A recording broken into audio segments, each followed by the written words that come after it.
Welcome, friends, it's the MovieFilm Podcast. MovieFilm Podcast, enjoy the show. Zaki, Sean, and Brian are talking about movies. MovieFilm Podcast on the radio. Welcome to MovieFilm. This is episode 53, brought to you by Mr. Boy Productions. My name is Zaki Hassan, and I'm joined, as always, by my best pal, Brian Hall. That's me! How's it going, Brian? Good, how are you doing? I'm doing very well. I just got back from Chicago. This was my final episode of Fresh Prince trip to Chicago. Yeah. Were you Will Smith or were you Carlton? I'd like to think I was Will Smith, but Yeah. I have to admit I was listening to a lot of Tom Jones coming and going, so make up your own mind. Yeah, I was basically emulating what you did like last year. Mm-hmm. Because you kind of did your last Farewell to Arms Farewell tour, yeah, that's what I was thinking. Yeah, exactly. So I did that. My parents, just for some background, my parents have been in Chicago for 22 years, Mm-hmm. and they've decided to. My dad just turned in his retirement a few months ago, and he and my mom decided to come out to the Bay Area where me and my brother live. So wrapped things up, and we emptied out the house that I grew up in. I have not lived in that house for 11 years, but Wow. but it was weird, It was a bittersweet thing because I was sitting there. It was this was now basically my last night there before we flew back, and I was sleeping on the floor of my once bedroom, which was now an empty room, and it was jarring, man. It was a trip. And like you said, farewell tour. That's kind of what I treated it like, and I hit up all the old hangouts. A lot of the places where you and I hung out. Now that I think about it, So I drove by the old Cantera, the AMC Cantera, which is now, by the way, a Regal. Yeah. And it's not even. It was the Cantera 30. Right. They don't even use 30 screens anymore. Wow. So what do they do with the remaining screens? Is it just I think at one point, one section, because there's 3 wings, I think one of them was closed down and they were going to turn into a restaurant. Oh, wow. Okay. Yeah. I'm not sure what happened, but very different. It's funny because obviously, the rational part of me recognizes that this is not my last trip to Chicago. I have every expectation of going back there, but it will be different and whatnot. But I essentially treated this like there's an episode of Friends where Ross. The word gets out by accident that Ross is dead. And so what Chandler does is he has a wake at his apartment, and Ross is there hiding just because he wants to hear everybody remember him fondly. And that's Right. kind of what it felt like for me, where I got to kind of hear people talk about how great I am. yeah. That felt kind of nice. So Yeah. I will miss Chicago, but I will be back. I will be back to Oh, yeah. Chicago in some way, shape, or form. So, what's new with you? Well, on my end of things, the Emmys are coming up this coming weekend, which is what, the 17th? Is that right? This coming weekend would be the 23rd and 24th. 24th, forgive me. So the 24th would be the Emmys. We are recording on the 19th, so Brian That's where I got confused. Brian is unstuck in time right now. I'm looking at a calendar that has highlighter crossing off through the 4th of this month, so I'm completely lost. So Brian gave up on August a while ago. No, but so the Emmys, they have all the huge categories: Best Actor, Best Actress, Best Drama, Best whatever. But then the weekend before are the Schmemmys, which is where they have basically the creative category. So there's, a lot of things, but there's technical things, editing, this, that, and whatever, and it also includes Best Animated series. And this weekend, Bob's Burgers won Best Animated Series at the Emmys. Wow. So I was really happy to hear that. We were texting each other this weekend when we found out, and then on Monday, the producers, because typically, the producers are the ones that end up with the awards, and so the producers brought the Emmys in on Monday, and we all got to pass them around and take pictures and celebrate as a team, and it was a really good day. And again, I used to feel sort of bad, like I didn't want to pimp the show or whatever, be unbiased, but I'm not going to be unbiased at all. It's a great show, and I'm really happy for the win, and I'm glad that it's gaining momentum. I think there's a fanship sort of building for it, so I'm really happy about that. Well, now the show has been on for how many seasons now? 4 seasons. 4 seasons. So in other words, within 4 seasons, it's been acknowledged as the best animated series on TV. Yeah, and I think I've had a lot of friends say that they've discovered it through Netflix. Yeah. And they've cut the cord with cable like you did, and they're looking for something to watch, and it's on Netflix. And I have 2 friends, and because they know me, they're like, okay, well, we'll check it out. A married couple, and the guy, he was kind of digging it, and the girl, she was not digging it so much at first. And then she came up to me this weekend, a couple months later, and she's like, we tore through it. I grew to love it. It's the only show me and my husband agree on now, and we want to know where more episodes are available. Wow. So it's just one of those shows. I think it appeals to a lot of people. The animation, I understand the animation looks a little simple and goofy and maybe not what people are expecting, but really at the heart of it, it's just a really kind-hearted, genuinely funny show about a family. Absolutely. Well, while we're talking about Bob's Burgers, this is tangentially connected. I just 2 days ago I celebrated my anniversary, and part of getting older is your like what you want as a gift changes. So I made an observation via Twitter. I said, "Signs you're getting old." My wife got me a non-stick frying pan for our anniversary, and this is true. It is exactly what I wanted. Yeah. And the connection to Bob's Burgers is that somebody chimed in response to that and said read this in John Benjamin's voice. Yeah, totally. Which is now, and by the way, and John Benjamin is, of course, he's the voice of Bob. He's the voice of Archer. We've already talked about that. But I need to point out how scarily happy I am about this nonstick frying pan. Have you used it yet? Oh my God, I've been using it like night and day. Yeah. Because my wife, right? She has this cast iron frying pan that I'm pretty sure she got from a museum from the 9th century. Right. This thing, people are like, oh, hit you over the head with the frying pan. If you got hit over the head with this, you would be dead instantly. It's one of these things, right? And the side effect of this is that anytime you want to make eggs or anything, it's like a whole ordeal because the eggs get stuck there and you gotta scrape it out. It's this whole thing. So for months on end, I've been like, can you just get me a non-stick frying pan if you don't want me to use this? This morning, I'm frying eggs and I'm flipping them and doing this, and I made a bunch, and then my one kid's like, hey, are the eggs done? Can you make some eggs for me? I'm like, yes, I can. I'm going to crack some more eggs in this. And I'm flipping them and doing this. And then my third son came. He's like, oh, is that eggs? Can I have some eggs? I'm like, yes, you can. Here we go. And then just now, an hour ago, my wife was like, oh, we don't have any food to eat. I'm like, that's okay. I'm going to fry some eggs. So I'm way too happy about this frying pan is what I'm saying. Hey. Enjoy it, man. Enjoy the honeymoon phase with that pan. With that pan, yeah, I'm sure it'll wear off pretty fast. But it's a good frying pan, is what I'm saying. Yeah. Now, while we're talking about online shows, it's worth pointing out that Sean's show, The Awesomes, directed by our good friend Sean Coyle, has just been renewed for a 3rd season. Yeah, buddy. So seriously, that was a show. Season 1 debuted. Is on Hulu, a Hulu exclusive thing, kind of an experiment, and it does all right? And they're like, okay, we want to push this show forward, so they hire our good pal Sean Coyle, and push it forward. He does. I've seen the episodes that are up, and I can't. I mean, I'm telling the truth here. He really milks the visuals on that show for all they're worth, and pushes it and shows the talent that we all knew he always had.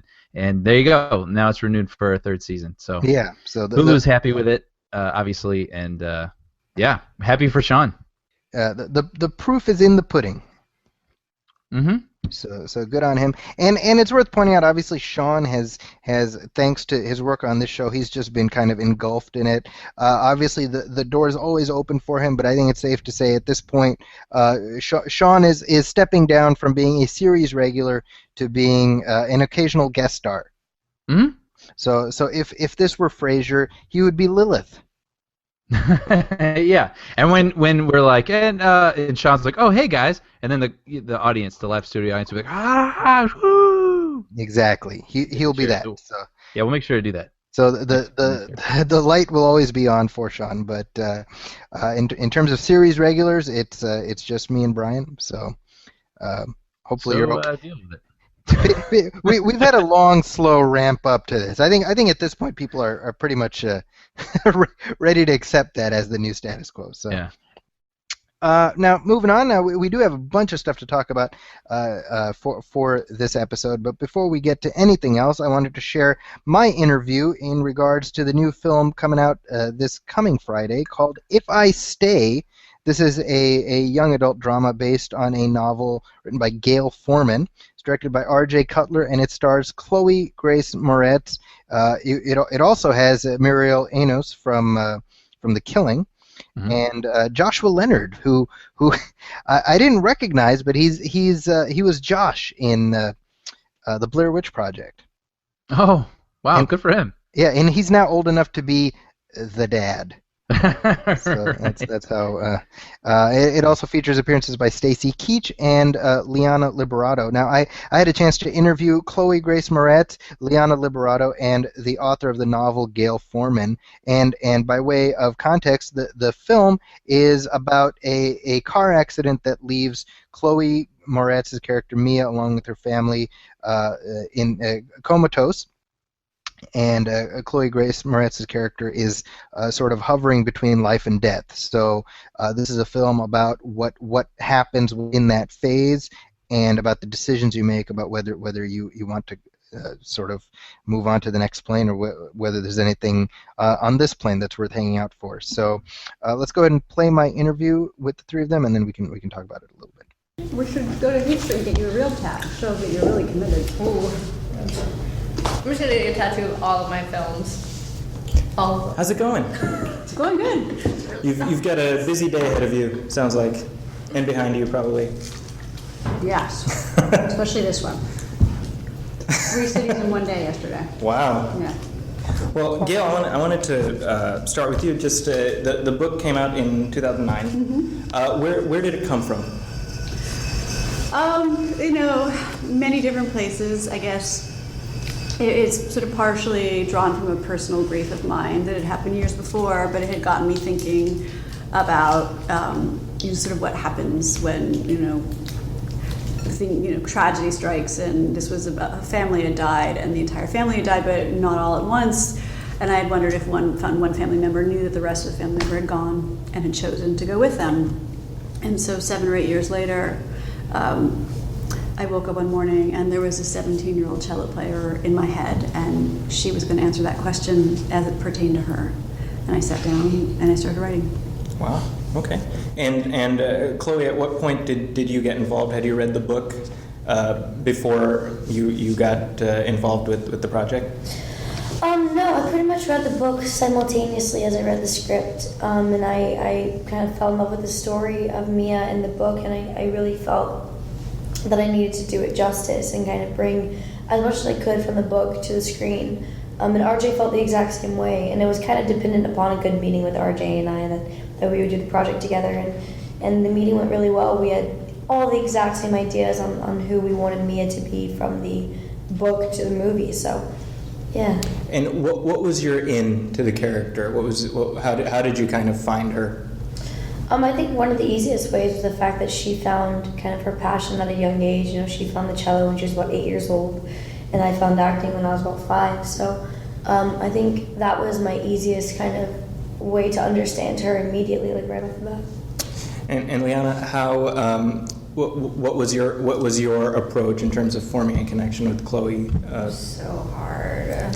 I'm supposed to say that. It was really fun. No, this is good. It was actually, is this French? Because I'm not going to actually Yeah, talk again. you can be sarcastic. I know. I learned a long time ago, don't Yeah. be sarcastic in French. You come off so weird. I know, it's true. It's so funny.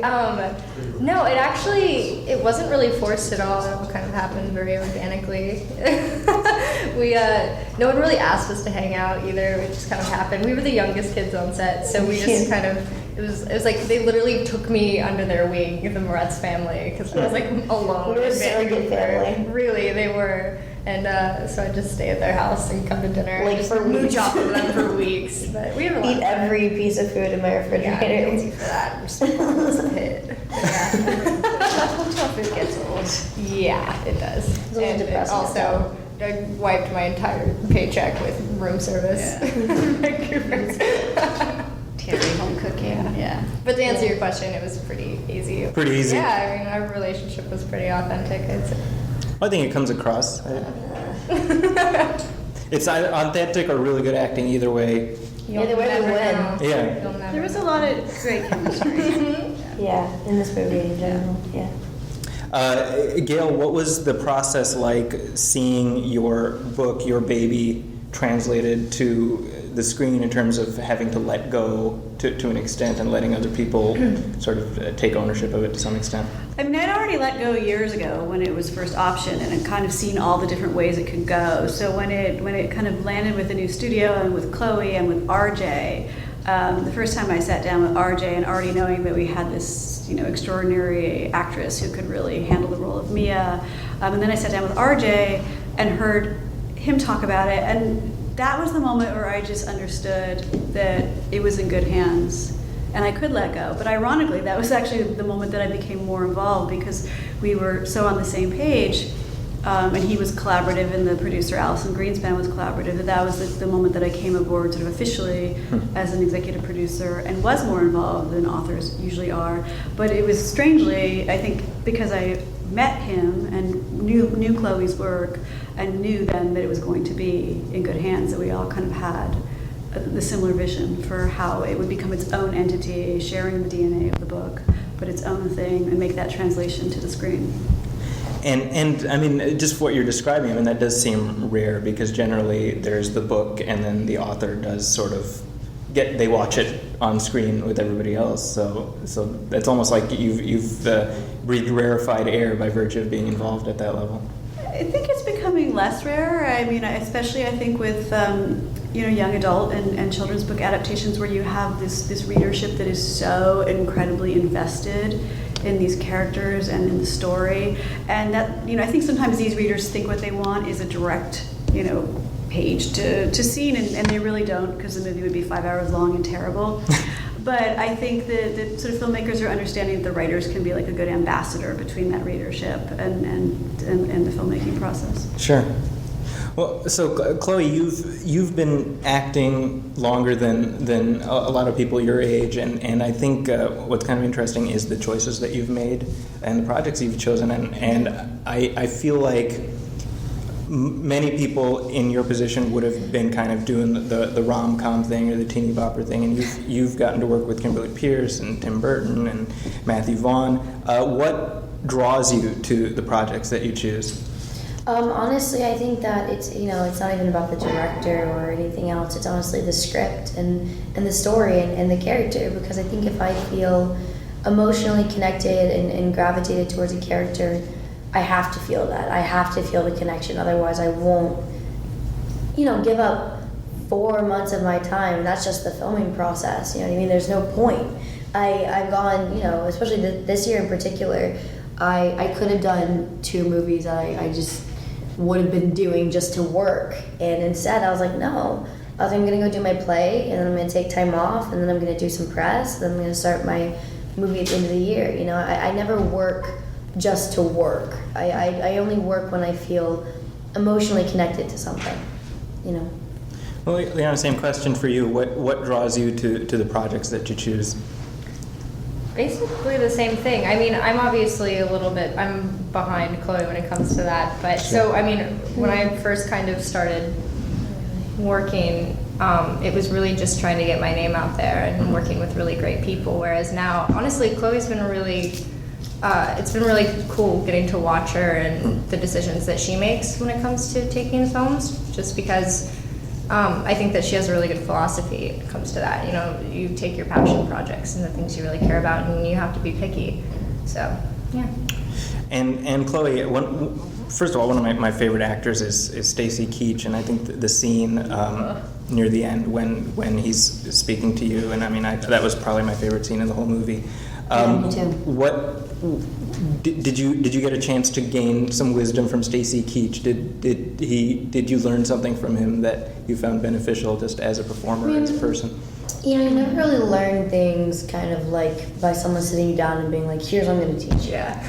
You know what I mean? It's never like, no one ever does that. I mean, some people do. Sure. Some, it's like, I've actually only had one person that did that, and it was Steven Soderbergh. He was the only person that was like, I'm going to teach you something. And I was like, okay, great. But mostly, it's just people you kind of watch, and you watch the way they act, and you watch the way that they kind of conduct themselves on set, and the way they kind of present themselves. And I think you can definitely learn from him. I mean, he's one of the nicest guys you'll ever meet. He's a genuinely good person, and he has a great work ethic. And the first scene we did together, we started shooting the scene at like 10 p.m. So he was, you know, most people are super annoyed having to work late, and they're kind of like pissy and weird. But no, he was like immediately really nice and just a good guy. And I think that you can learn more from watching someone than even talking to them. Yeah. Yeah. Well, and just for my last question, this is for all three of you. If you were in Mia's position, what choice would you make? She's talking about that. I can't say that I would even know what to do. I mean, I don't honestly want to know what I do. I don't want to be put in a position to make that choice. Very true, right? Yeah. But my family is the biggest part of my life, and I don't know any career or even friend that could make me come back. It's just, I don't honestly know if Mia makes that decision in the end. You know what I mean? I think that, not to give it away, you know, but I don't know if she makes that decision in the end. I don't think it is that conscious. Right. Yeah. Not suggesting that she dies, but that it. No, I just don't That it it's not wasn't. a conscious decision. It was just something. I think the only conscious decision is death, and whether or not she walks out those doors. I think that's the conscious decision. Interesting. I get asked this a lot, and I like to think that if I were in Mia's position, and I had these things, because she has this tug of war going on in her life before the accident, but if I had this great grand love, and I had music and all of these things that are a future, because she does have her future. Your family of origin is mostly your past. Right. That is why, you know, I maybe had her live. And make the decision that she did. If it were with me, if it were with my husband and my children, that is my future, and they would be wiped out. So then there's just no way. No Wow. way. I don't really know. I think that, I mean, the really great thing about what Mia was going through, not that it's great, but is that she, she was consistently reminded throughout the film that she was loved and that she was wanted. I don't know if we were in that position, if like whether or not that type of stuff actually happens in real life, whether like you would know if you were wanted and needed. You're wanted. I'll stay for you guys. Yeah, I really don't know if I could do it. I couldn't, because my family is everything to me. I don't know what I do. And we're back. Zaki, Yes, sir. do you remember the movie The Invisible? It was directed by Hayden David Christensen? Goyer. What's that? Was that with Hayden Christensen? No, this is a movie where it was about a boy who was sort of stuck between life and death, and then basically he's going around to the people around him trying to communicate with them. I was going to ask if you felt like, is it sort of in that vein, or I Justin haven't. Chatwin, Marcia Gay Harden's in it. Oh, Laughlin. I know of it. I haven't seen it though. This Yeah, was like I imagine this is the good version of that, because I remember suffering through that one. But I'm just curious. Well, it's I went to directed by that with a David friend Goyer. that was That's like, surprising. why did you do this to me? What's that? Well, it's David Goyer. I mean, and this was before The Dark Knight. Yes. Yeah. The Dark Knight. I think the film, I will say, I'm not necessarily the target audience for this film. I think it's very much aimed at the young adult crowd. Right. And I see it appealing to kind of the same audience that made The Fault in Our Stars like a really big hit. Right. Are there any werewolves or vampires in it? No werewolves or vampires. Nice. So it's a little disappointing. Well, I was going to say a step in a better direction. From The Invisible? No, just for teen girls. Oh, Uh, right. a love story that doesn't involve falling in love with someone that wants you to become undead with them. Here's what I will say. Chloe Grace Moretz. I mean, it's really like I feel almost like a proud parent because like we've gotten to see her literally grow up on screen. Mm-hmm. And Yeah. and I allude to this somewhat in the interview, but I mean, she is a very talented young lady, and it's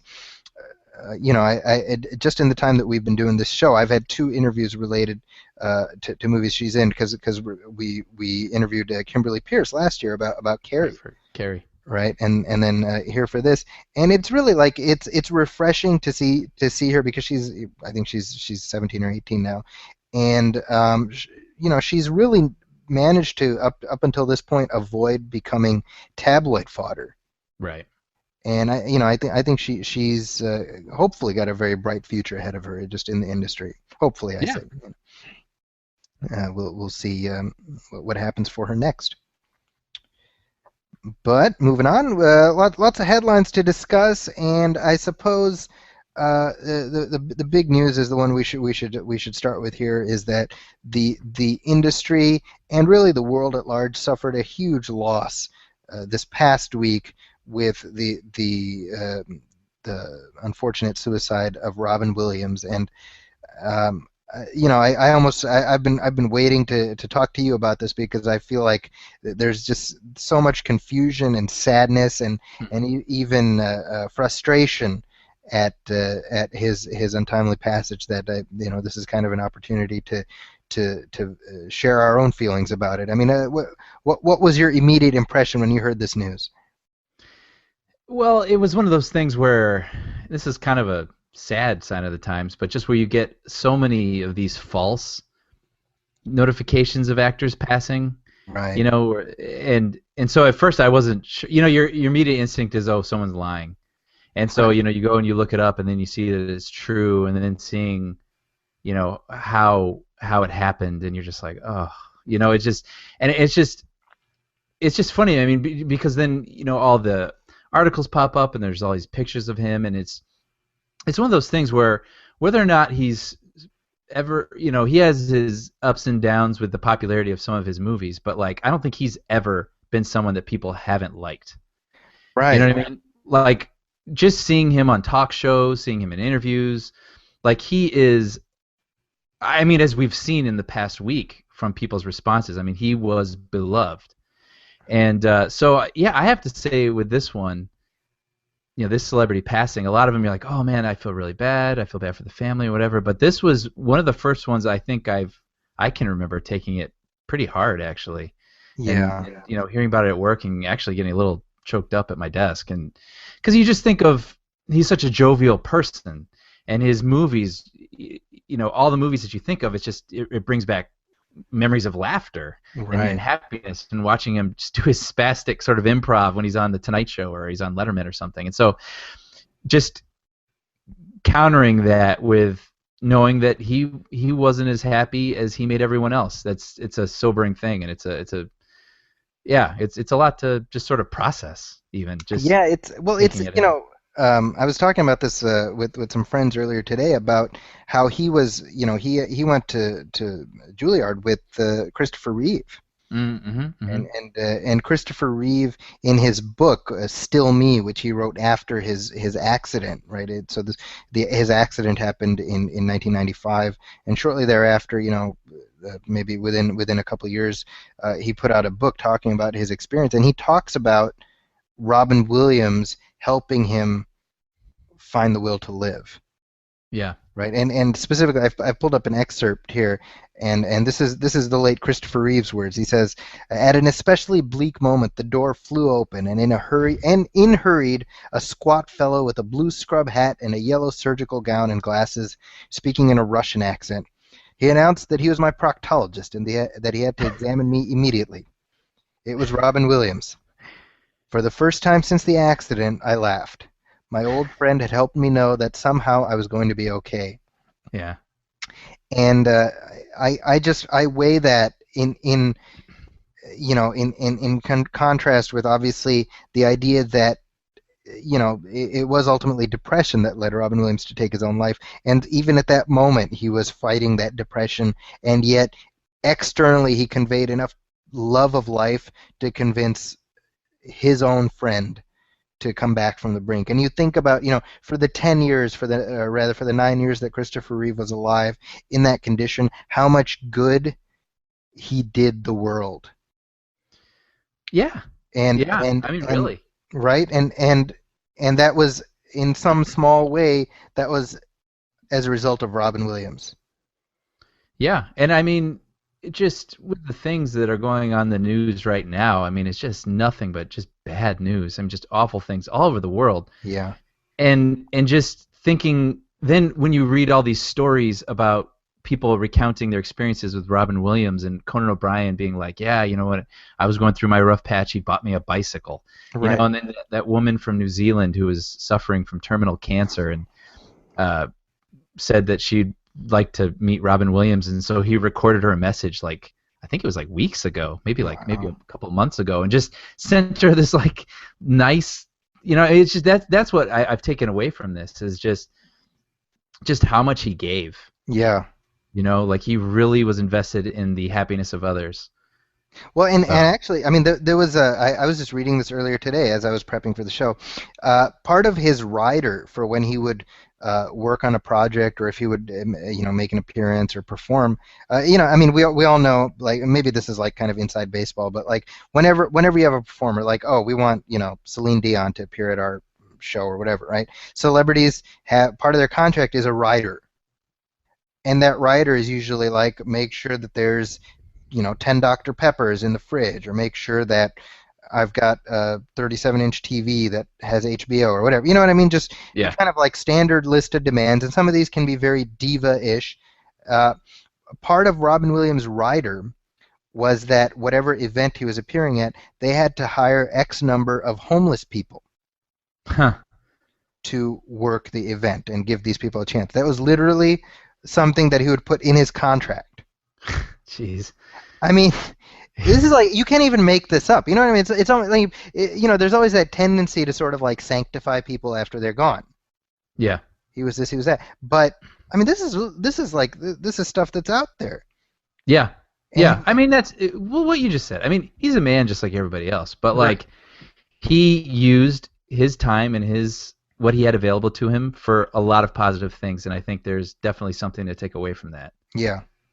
So I mean, as we look back on just this amazing personality, and I think, I mean, literally he was somebody who was around all our life, and he was somebody who, I mean, I'm sure I speak for you when I say this is not news that we ever expected to hear, certainly right now, and certainly not like this.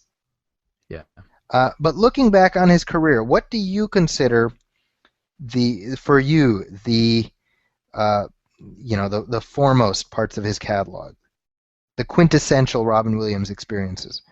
Well, and I'm not even going to say that these are like his best films, but the films that mean the most to me. And that's what's been interesting, because my girlfriend and I, we were like, well, let's spend this week, like, let's watch our favorite Robin Williams movies. And so it was funny because she picked different movies than I did. You know what I mean? Like, we each had our sort of the ones that we cling to. And for her, it was Dead Poet Society. Sure. And we watched that one. And then What Dreams May Come, which I had not seen. And I have to say... Does that take on a new meaning now? Yes. It was pretty difficult, actually. I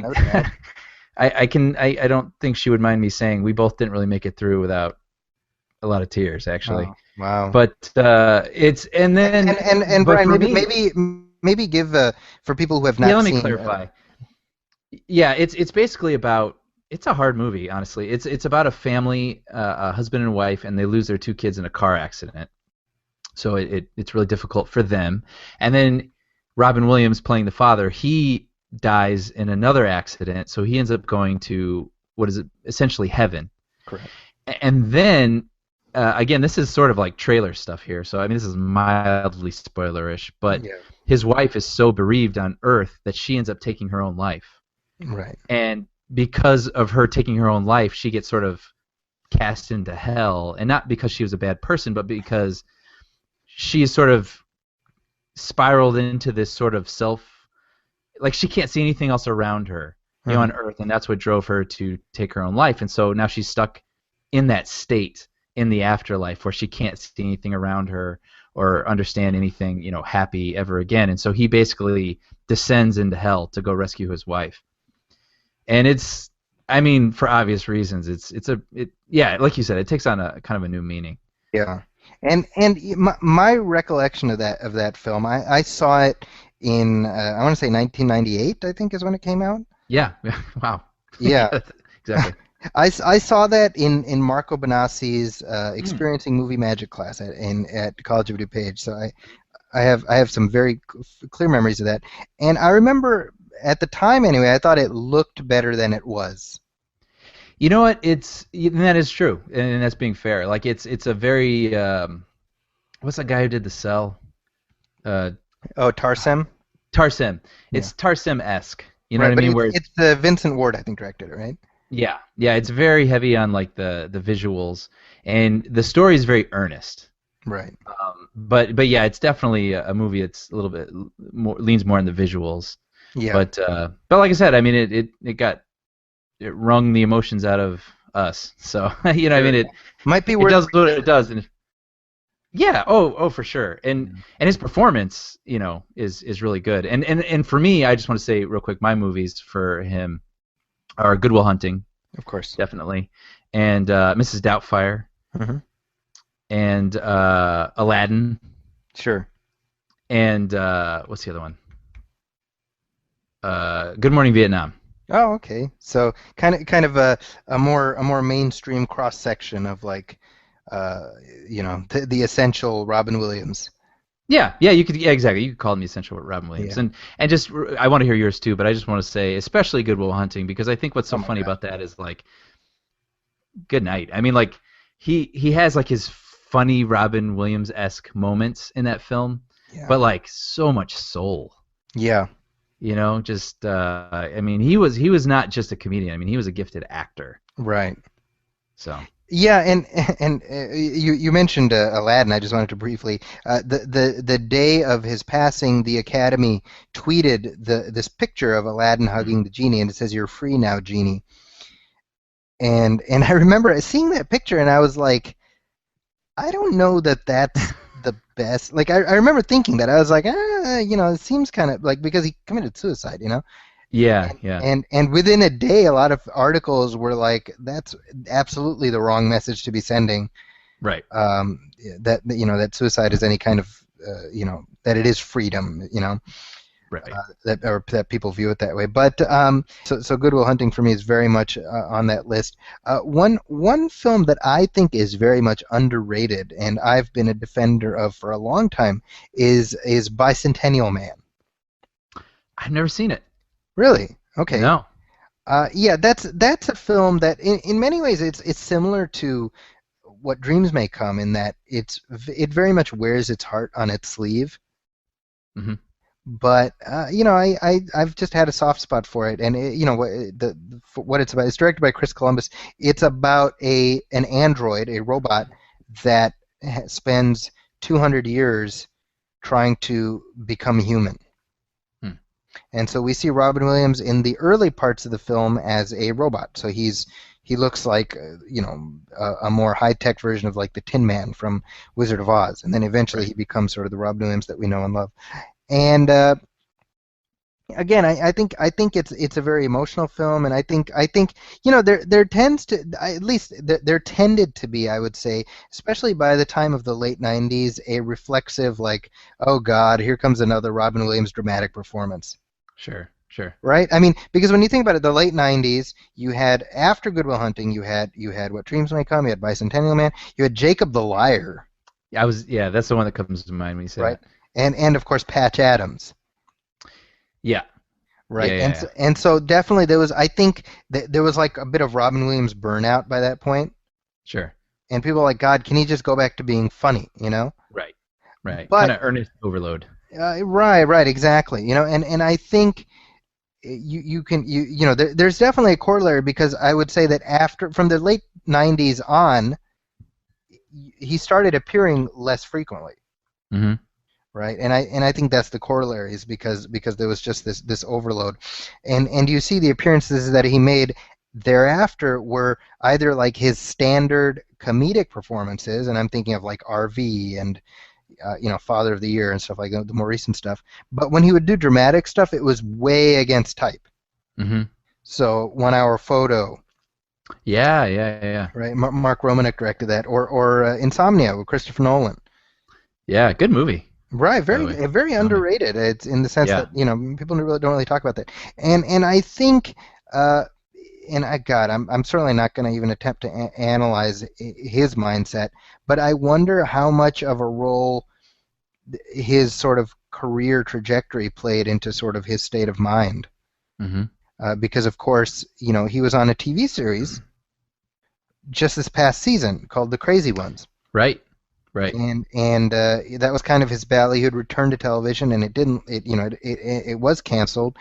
And there's a part of me that wonders, like, well, did that push him over? And I'm not even attempting to sort of get into his state of mind, but I do wonder about that. There's for people who are interested, there's an excellent podcast. It's called WTF with Mark Maron. And this is something that someone's just recently turned me on to, and I'm like devouring it. Mm-hmm. It's he interviews just lots of different sorts of people of note, and what Mark Maron does is he is able to really disarm people by how genuine he is and how much he seems to. I believe him. I mean, I say seems to, but he just really seems interested in the people he's talking to. Like he really wants to hear how they feel. Not just what movie are you in, what's going on. Like he really wants to know these people. Okay. And so when Robin Williams passed, he reposted an interview he had done with Robin. Okay. And I have to say, it's I think it was from 2010, and it's enlightening, and he's pretty candid, and he talks about his depression a little bit and some of his addictions and things like that. And looking at it in hindsight, it's a little illuminating. Wow, really? Yeah, and I say that not as sort of like ooh, you got to hear this, but I mean it's just, if you're interested in the man, it is an interesting interview to listen to, and he talks about happy things and he talks about not so happy things, but he's very honest throughout it, and it's pretty interesting. I will definitely add that to my queue. Yeah, but he talks about that is what my point, where he talks about sometimes things are going well and sometimes things aren't, and you have to take a step back and reevaluate your place. Right. in entertainment, and who am I anymore, and what does that mean, and how do I feel about that? And it was something he did think about. Well, and I think if nothing else, just not to get overly morose or even overly profound, because I don't think either of us is a very profound person, but I think if there is something we can take away, it's that the works that you do are what will create your legacy, and not just the artistic work that Robin Williams did, which that will speak for itself forever, but the work that he did just being a person. And that's certainly been my takeaway. 100% agree. Yeah. And well, as we transition on, there is another sad passing that I wanted to note, which was Don Pardo. Yeah.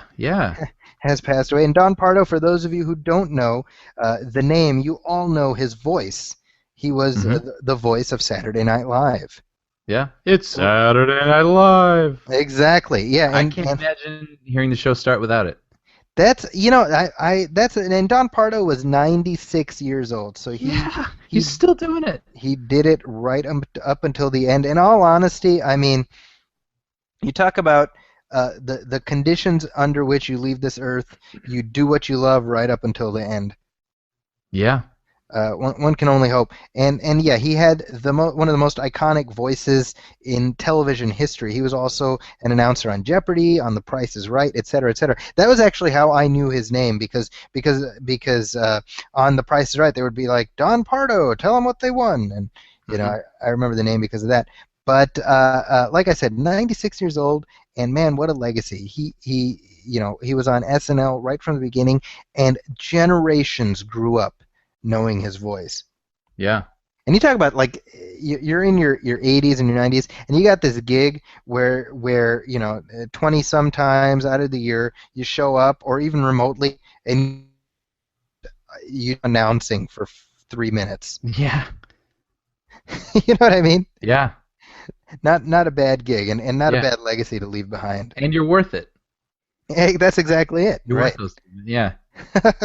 Yeah. So I just wanted to acknowledge the passing, and SNL will truly not be the same without his voice there to guide us through it. Hmm.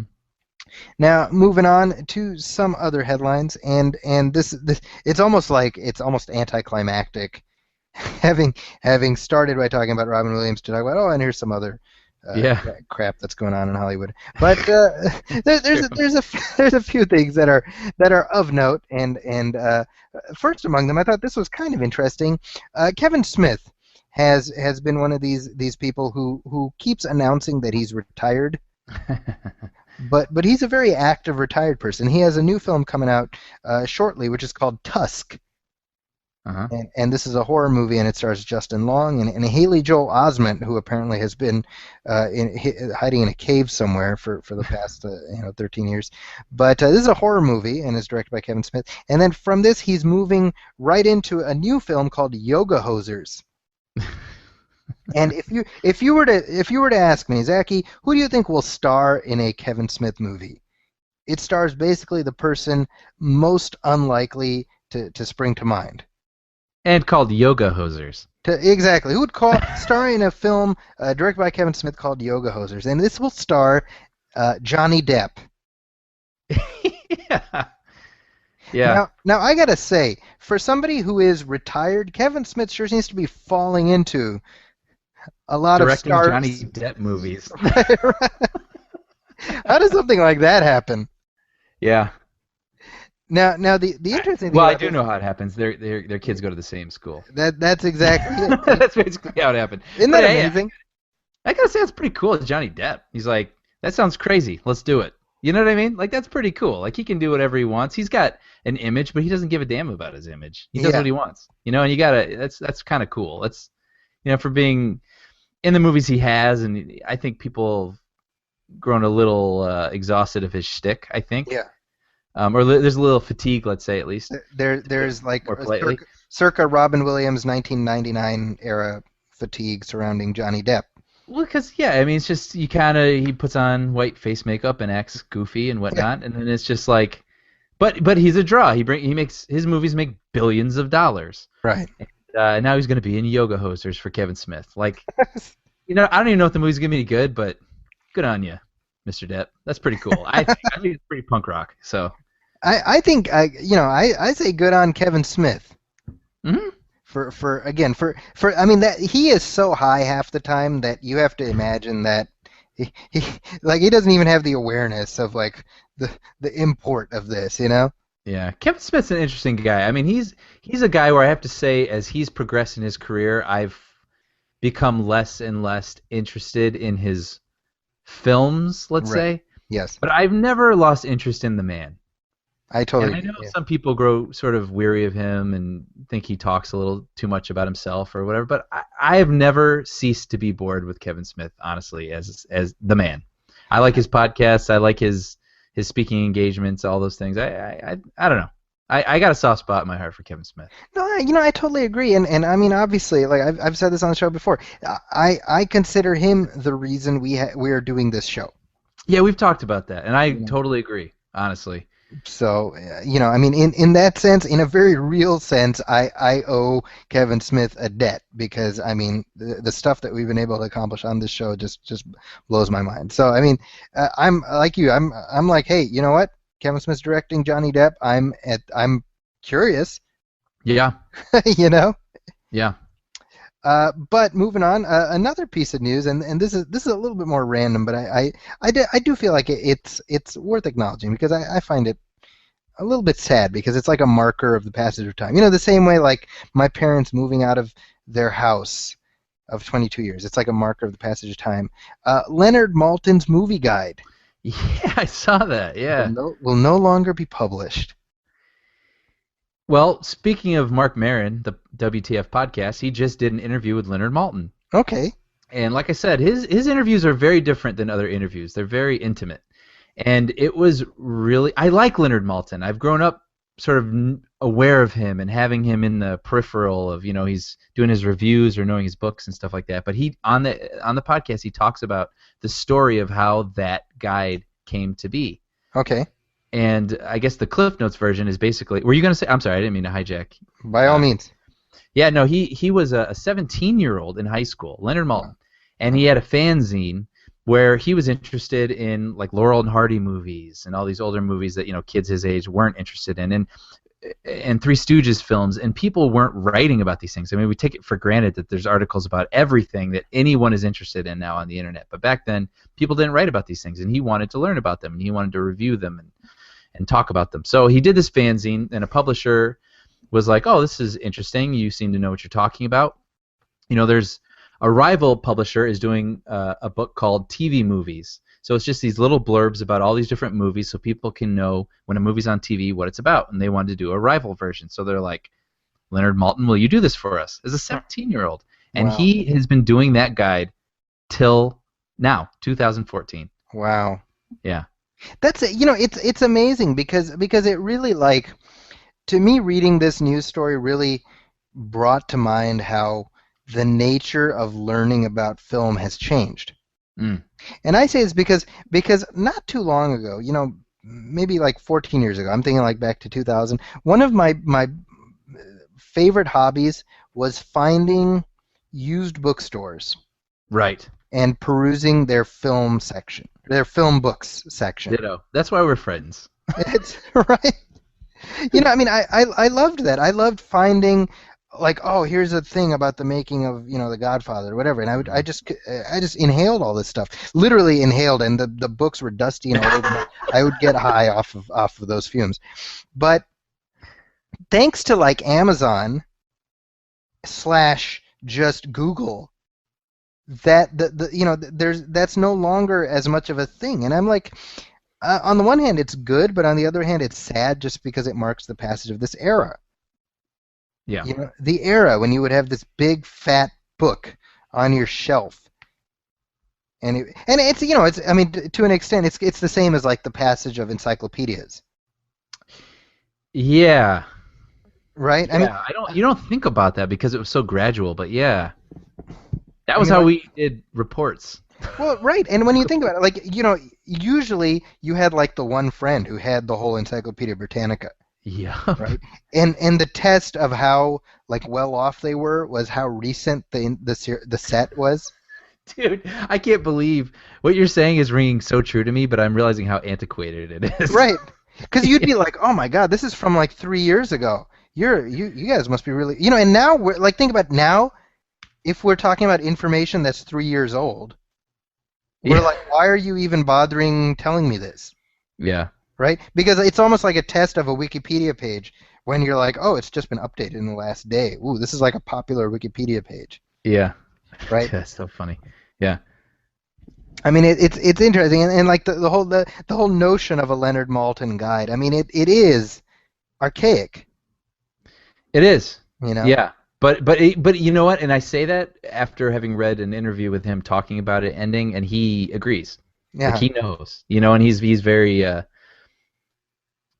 aware. Yeah. And he's just like, all right, its time has come, and I acknowledge that. And so And- I have to say too. I was just gonna say when I talked about this a couple episodes ago, but I saw Back to the Future at screening, and Leonard Maltin introduced it, and I mean, what a treat. Like I said, this is a guy.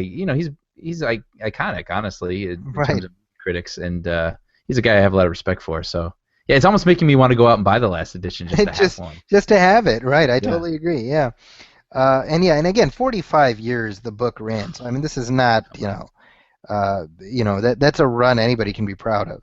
Mm-hmm. But in other news, now Brian, you brought this to my attention. The Cornetto trilogy, which we've covered extensively on this show. We had on an interview with Edgar Wright, Simon Pegg, and Nick Frost. Nick Frost is kind of like a friend of the show. Mm-hmm. We've had him on twice now. We've had him twice now on the Movie Film Podcast. That's a Yes, weird sir. thing to say. Like, we've had now guests multiple times. Yeah, and good ones. And good ones. That's pretty awesome. But now, the conclusion of the Cornetto trilogy with The World's End, they promised was not the end of their collaborations together. And Brian, you informed me earlier today that their collaborations are indeed continuing. So maybe you can fill in the audience on what's happening there. Yeah, well, I'll give Pegg's quotes here because it pretty much sums it all up. But in a recent interview, Simon Pegg said, "This is," and I quote, "When we said the trilogy was over, it was because that group of films was over. They're all kind of related with each other and deal with a specific idea. There's a criteria to those films. The next thing we do won't do that. It'll just be something else. We made 3 films in 10 years, and hopefully in the next decade we'll make another 3.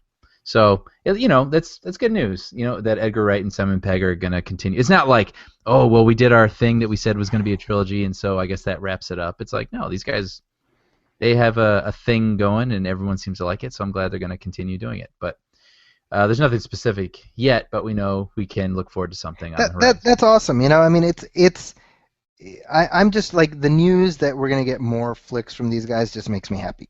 Oh, yeah, for You sure. know what I mean? Like, it's just I have such fondness for not just the quality of work that they do, but the consistent quality of the work that they do. Well, it feels like there's less directors these days to be excited about. And I don't mean because they're not any good, but it seems like the movies that we get excited about are more about, the premise. Right. Or like it's a Captain America movie, or it's it's the next Marvel movie, or it's a Batman movie, or it's a whatever, But I mean, it seems like there are less directors, or if you do think of a director, they're older.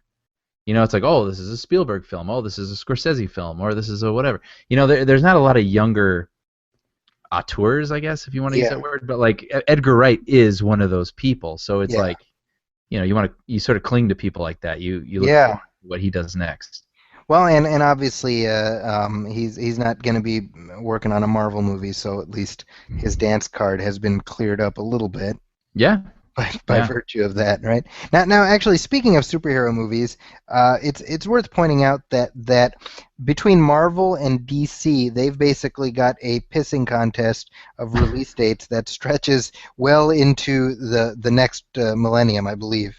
Yeah, my children. Yeah, generations beyond us will continue to enjoy this. This is like Hatfields and McCoys, right? Nice. Yeah. But now the the release date for Batman v Superman: Dawn of Justice, since we last talked, has been shifted.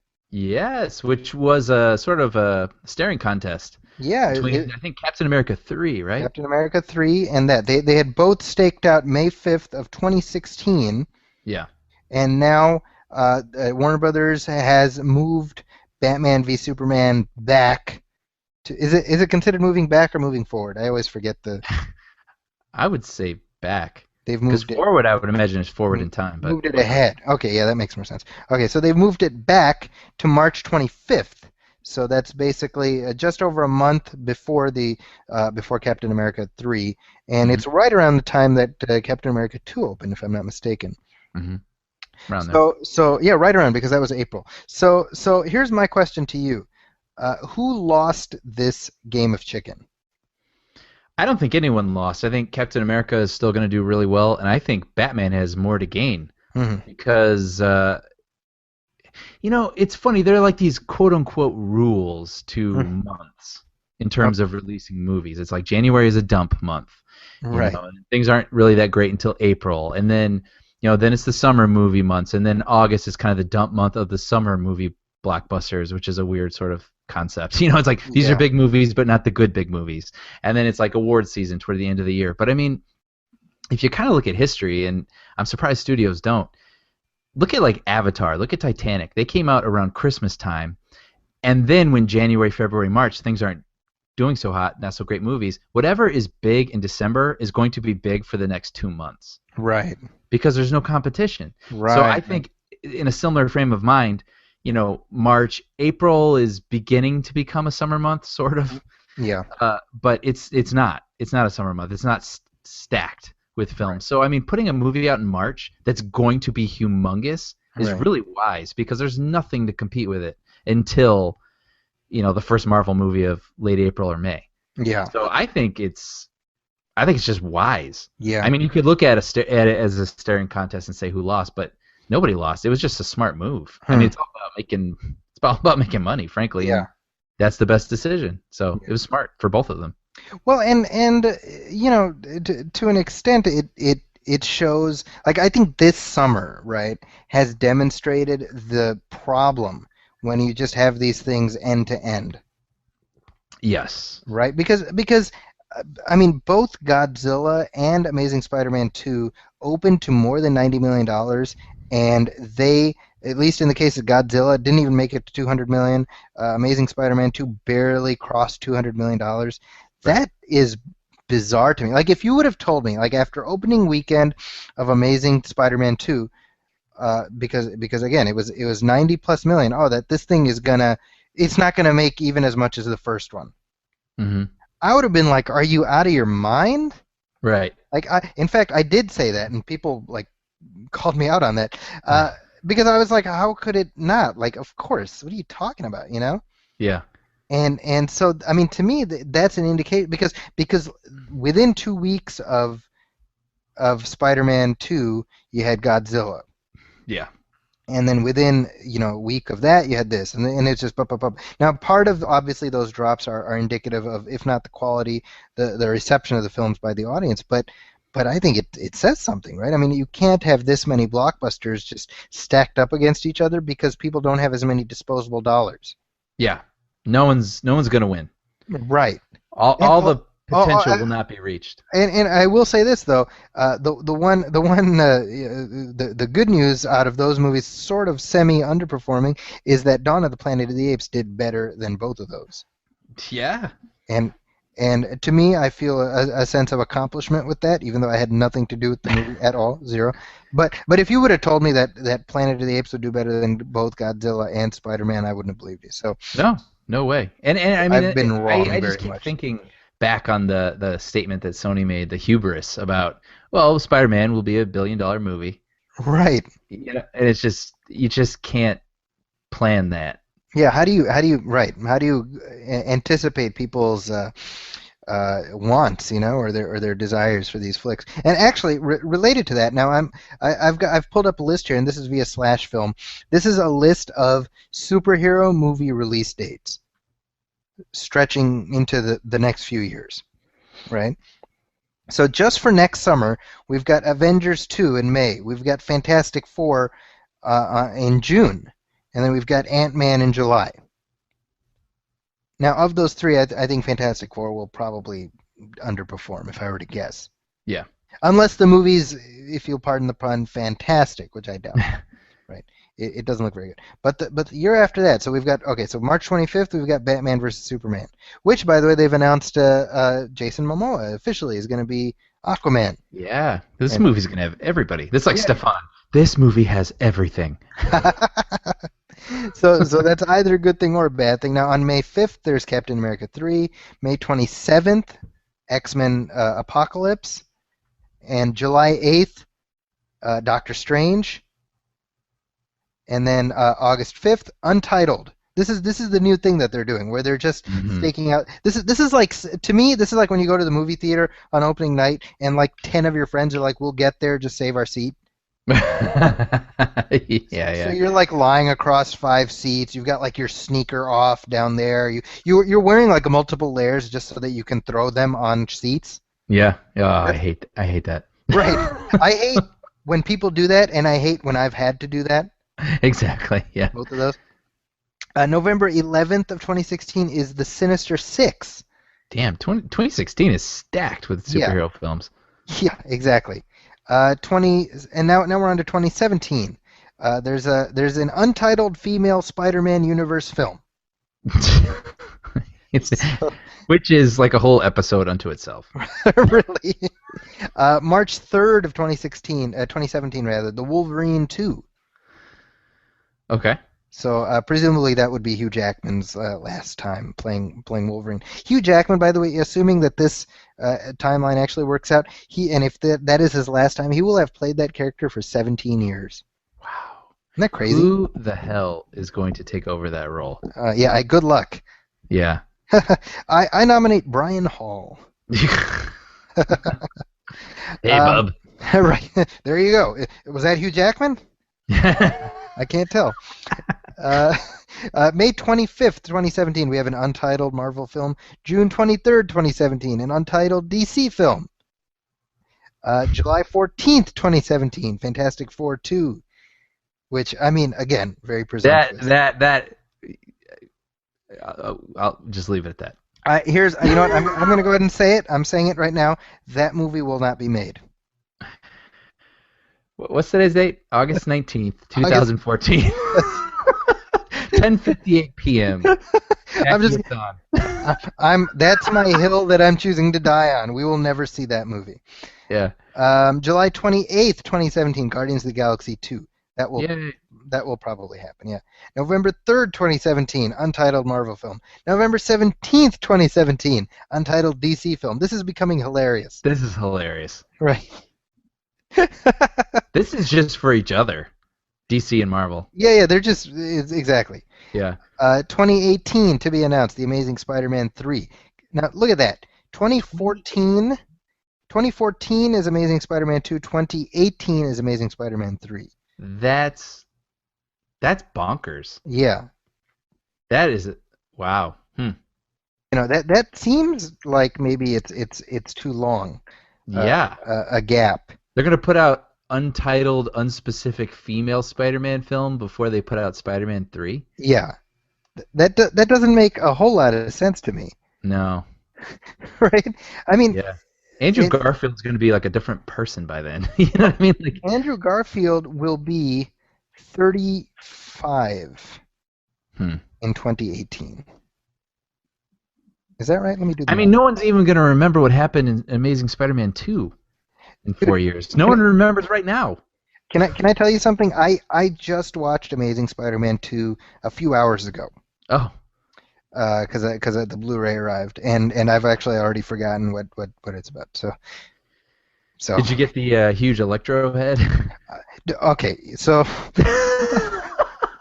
let's talk about that. Should we explain? Yeah, I think we need to. By the way, today is Andrew Garfield's birthday. So happy birthday, Andrew Garfield. Happy birthday, Andrew. We know that you listen to the show, so enjoy. But yeah, there's a tendency to put. You come out with DVD releases with like limited edition packaging, right? And some of them are more intriguing than others. For example, I own a bust of Caesar from the original Planet of the Apes series that houses like a special pack with all of the ape movies / TV series on like 11 or 15 DVDs. That to me is pushing it, but okay, that exists. They also have, for example, like an alien head, like the xenomorph from the Alien series, and that's kind of a neat thing. So, but what they've come out with in support of Amazing Spider-Man 2 is a bust, like a life-size bust of Jamie Foxx as Electro. That houses like 3 DVDs of the Amazing Spider-Man 2 or Blu-rays or whatever. Yeah. And you look at this thing, and it's not even horrifying. It's just ugly. It's like stupefying. I mean, that's the word. He's got like a blank stare on his face with like a curled up lip. I mean, he looks caught off guard. It's a very weird expression. And there's also a new trend where the Blu-ray special editions are being announced either moments before the film is released or like as the film is being released. And I remember that head was announced before the film came out. Yeah. And everyone thought it was ridiculous. I think they were anticipating way more of a market for a giant, weird blue Jamie Foxx head than... I mean, I don't know the market conditions where that would ever be like a desired item. I mean, obviously they made a prototype. And someone who gets paid a lot of money looked at that and said, "Go with it. Make that happen. Make that happen." Yeah. It's mind-blowing. But however, so to answer your question, no, I did not buy that. And okay. There is not a scenario on this earth where I would ever own that. So yeah. Bear that in mind. You know there's a warehouse. You know that documentary that they just made or that's coming out? I think Zach Penn did it with the E.T. video game, the Atari ET game. Are you familiar with this? Mm-hmm. So there's an urban legend. Well, it was an urban legend. Yeah. That, this is a long explanation for the joke I'm trying to get to. But basically, the video game industry was booming with Atari, and then they made the E.T. video game because they got the license to the movie E.T., biggest movie in the world, and the game was awful because games take months to make. I've played this game. Have you really? It is. I remember it because I remember being like 6 on Atari and being like, "What the hell is this?" Yeah. Well, we'll learn more when the documentary comes out. But basically, they made this game in like 2 months, which is just no time at all. The guy had no time to even come up with what the game was, let alone program it, put it out, whatever, put it in stores. Anyway, it was terrible. It almost sunk the video game industry. So That's right. And so there was an urban legend that Atari took all the unsold ET cartridges and dumped them in a landfill in New Mexico. And so there's a documentary coming out about a team of people that wanted to see if that was true. So anyway, my whole point in this is, there's going to be a landfill in New Mexico filled with electro heads. Right. Like coming in just a matter of months. Yeah, so I watched. I kind of skimmed through the movie, but I will say that the upside end of the movie is not terrible. By the way, we talked about it. We both. No, it's not. It's not terrible. It's not. We agreed. It is what it is. But afterwards, like this is like one of those like dad moments for me because my oldest, who's 7, is like, "Can we watch the making of?" Oh, that's cool. And so that's just like one of those things that we do now, and he's really like into it, where he's like, "Oh, so that's a stunt man," and like he understands all these concepts of like cutting, and like they were talking about the chase sequence in the beginning, right? The opening action sequence, and how there's multiple cameras set up. And he's like, "Why did they have more than one camera?" So I was like explaining, like getting different angles and stuff. And I'm thinking in my head, I'm like, "Wow, this is like one area I can actually be of benefit to my kids." That's so You know what I mean? I'm like, I can't teach you how to throw a ball, or anything remote, like how to do anything remotely physical. Yeah. But this sliver of a thing I can actually be good for. So I'm feeling a little bit of pride about that. So That's great. That's great. You know what? I'll just throw out there just because I can. I went to the beach this past weekend and played volleyball with some friends of my girlfriend. I didn't know these people. And I met a girl named Nikki. And I was like, "So what do you do, Nikki?" She edits behind-the-scene documentaries for Blu-rays. No way. And I was like, "That is so cool." And she's like, "Really?" I was like, "Yeah." I'm like, I love those things. I consume those things. Yeah. And it's funny because she wasn't used to hearing that apparently, and she was just like, "I'm so happy to know that people appreciate that." I mean, she cares about them. She's passionate about them. She spends her time on them. But Yeah. I don't know that she hears a lot of people say that she likes watching them. So hearing that your kids like, I love them. I know you do. Like, yeah, I met an unsung entertainment hero. Well, it's my oldest is like he recognized. First of all, cool thing for me, like we were watching Amazing Spider-Man 2, and he's like,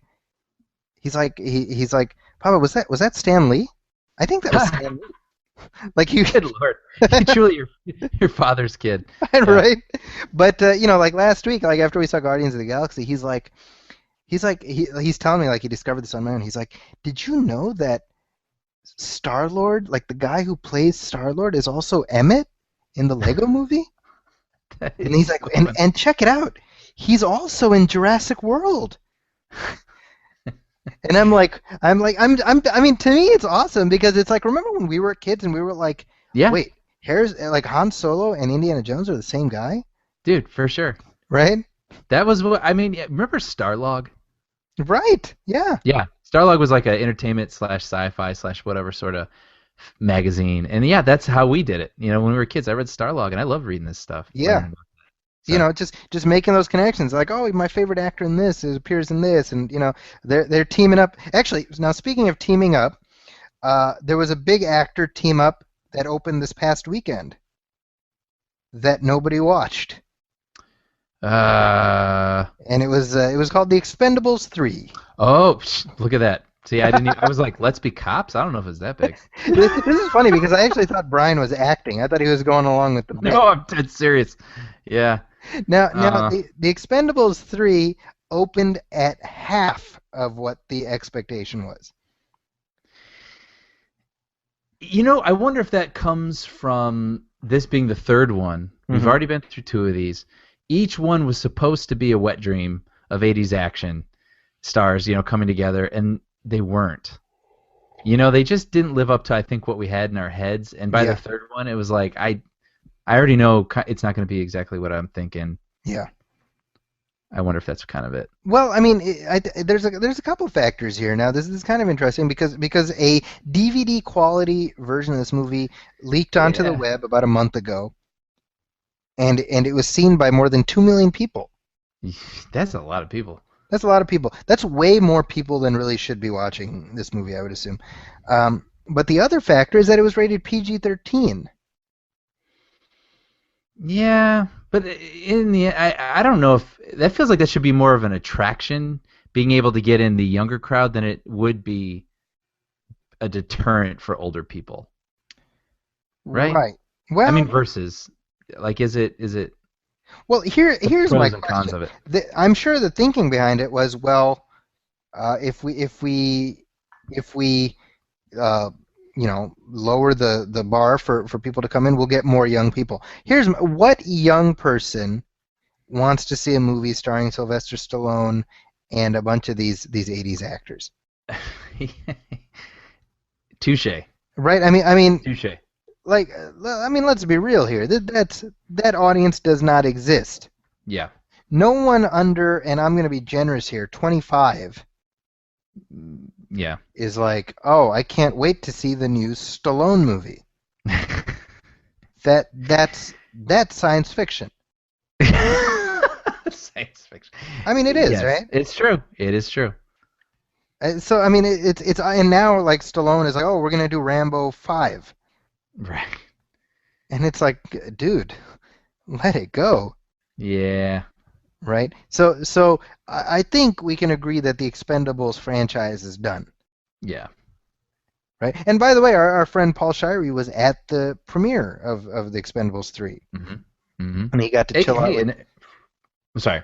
Well, no, he chilled out with like Wesley Snipes and Antonio Banderas. Got a cool interview yeah. with them, right? No, I was just gonna say, for all we know, I mean, the movie could be fun. I haven't seen it. Maybe it'll be a fun cable movie, but it's not something that I feel compelled to go out and spend $15 on. I watched the first Expendables and I was done after that. Same. I haven't seen the second one. I was saw the like, first one. I'm really like I'm completely okay with not revisiting this. And so right now, I think Arnold Schwarzenegger, all of his marbles are resting on Terminator, Yep. which by the way has a title now, which is an idiotic title in my opinion. It's basically like graffiti. Right. It's now last time we talked about it, we said that the title was just Terminator, Yeah. which I have to say I liked that. Sure. But apparently they've decided that no, we need a colon and a subtitle, so it will be Terminator Genesis. Hey, you know what? Genesis? I can live with that. Terminator Genesis. Sure. Which I think that was the original, like they Yeah. were talking about that at one point. But they've decided, no, we want to hip it up a little bit, so it's Genesis, SYS. But I'm serious. When you drive through a tunnel and you see graffiti and it says like SYRP and like an arrow, and you're like, what the hell is that? like I don't even know what that means. like that's what this reminds me of. Right. Yeah, I feel like it should be in that Tagger font. Exactly. Yeah. For the full effect. Yeah. So, Why just call it Genesis? yeah. Right. So Whatever. this thing comes out July 1st, 2015, and the real question is whether it will be rated R or PG-13. What's your money on? PG-13. Yeah. But I will say, there's a real blurred line between PG-13 and rated R these days. So I'm not one of those people that really cares a whole lot, unless it means kind of dumbing down the theme of the film or something. Right. But I can't remember. I kind of on the spot here. I can't think of something off the top of my head. But I remember watching some PG-13 movie and I was like, what in the world? Like some recent too. It was like someone got shot in the head and it was X-Men. Yeah. Yeah. Peter, sorry, spoiler. Schmieder, basically a character gets shot in the head. There's like a hole in his head and he like falls on the ground and I'm it's like, not off camera. It's yeah. Yeah, it's like okay, basically PG-13. There is no rating anymore. PG-13 I mean, means nothing, it basically. means nothing. I mean, you look at the Dark Knight Rises. It's like Yeah. you got Bane walking into the stock exchange and just shooting people point blank with a machine gun. Yeah. I mean, it's that's hard stuff. Like Yeah. to me, that's R-rated stuff. Yeah, And I agree. Yeah, I think you can pretty much do whatever you want. Whatever. Who cares at this point? I know. Yeah, it's pretty wacky. I think they need like a new thing, like R13 or something, like I do feel like there needs to be like something in the middle. something in the middle. The same way PG-13, allowed for that middle ground. Yeah. Now, we were talking about the Expendables, and it's worth pointing out we've just gotten a dispatch in from the Ministry of No Shit Sherlock, and we've just gotten word that unfortunately Sigourney Weaver has turned down a role in the female-centric Expendables spin-off Expendables. Expendables. Well, there's your first problem. Yeah, the title, right? That's. Yeah. So anyone who thought that Sigourney Weaver would actually ever do a movie like this, sorry to bring you back down to earth. Yeah. Then again, Sigourney Weaver is in the movie Abduction, starring Taylor Lautner. So I don't know how high her bar. Yeah, is. Sigourney. Yeah. Explain that one, will you? So Was she really? I didn't even know that. She is in that movie. He's a weapon. I'm sure that's uttered at some point. That movie, like to me that's the problem, is that we've got the Expendables and then we've got like Taylor Lautner. There's no middle Are generation. action stars. Jonah Hill's our action star. 22 Jump Street. Think about that one. Well, I mean, and I'll take Jonah Hill over Taylor Lautner. For sure. Because Taylor, it's very disconcerting because he's got the physique of like a superhero, Right. but he sounds like he's about 3 months away from puberty. Yeah. He doesn't have any charisma. That's the thing. And I say that, from a very removed. I don't mean that as a person, but just as a presence on screen. He doesn't have one. So. Well, there's a reason that we're not really seeing him as a presence on screen. So. Yeah. That explains that. Now there is some Star Wars news. So Brian, you wanna fill us in on that? So this is one of those things I saw on my Facebook page where someone was like, "Dudes, the original Star Wars trilogy is coming out on Blu-ray, not the special editions. These are the original released 77, 80, 83 versions of Star Wars coming to Blu-ray." And I was like, "No." Yeah. Like That's right when not you saw happening. the headline, right? Yeah, I was like, no, and I clicked on it anyway, and yeah, there's this full-blown article, and I saw it going around on a lot of people's pages, and the thing is they're saying, hey, Disney's got this whole plan, they got this new movie coming out, they want to put the original trilogy out there, make some money off of this, but the thing is it's happening, it's actually in process right now, but the thing is it's taking so long because the negatives are in such bad condition, and that's just not going to happen. I mean, never say never, but right now there's just no way that that's happening because, well, Zaki, you pointed out, actually, I pulled up the quote that you said. The thing is when they did the special editions, the negatives were in bad shape. So what they did is they restored what they restored, and they enhanced the effects, and what they preserved, what is in the salt mines, is the 1997 special editions. Because to George Lucas, I'll read a quote here.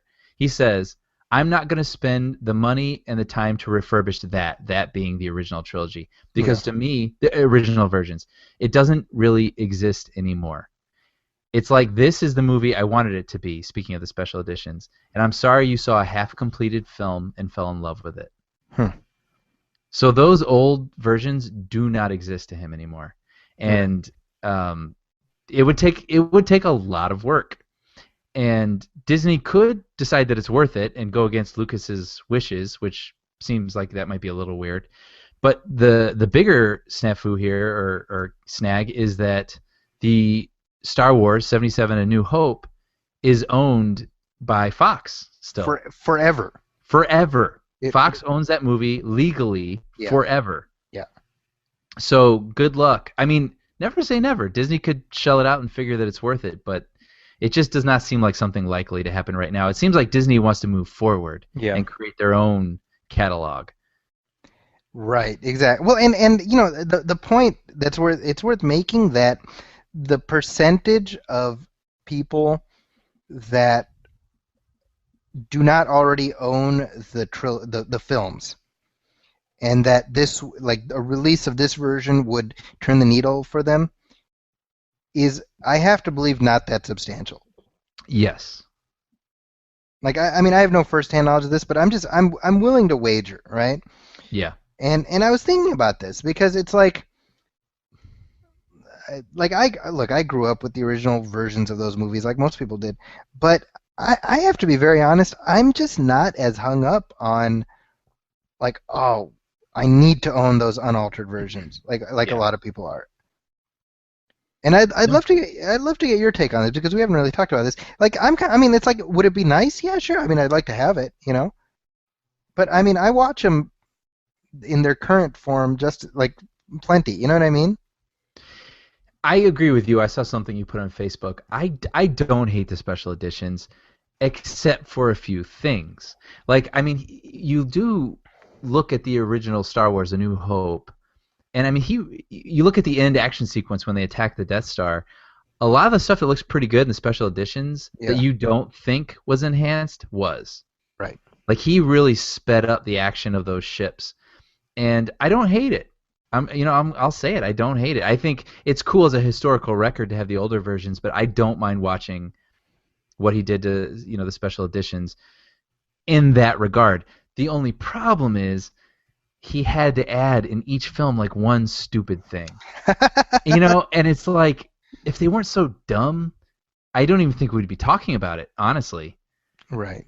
Except for people who are really passionate about film preservation, because you have in A New Hope, he added Han stepping on Jabba's tail, which is kind of dumb.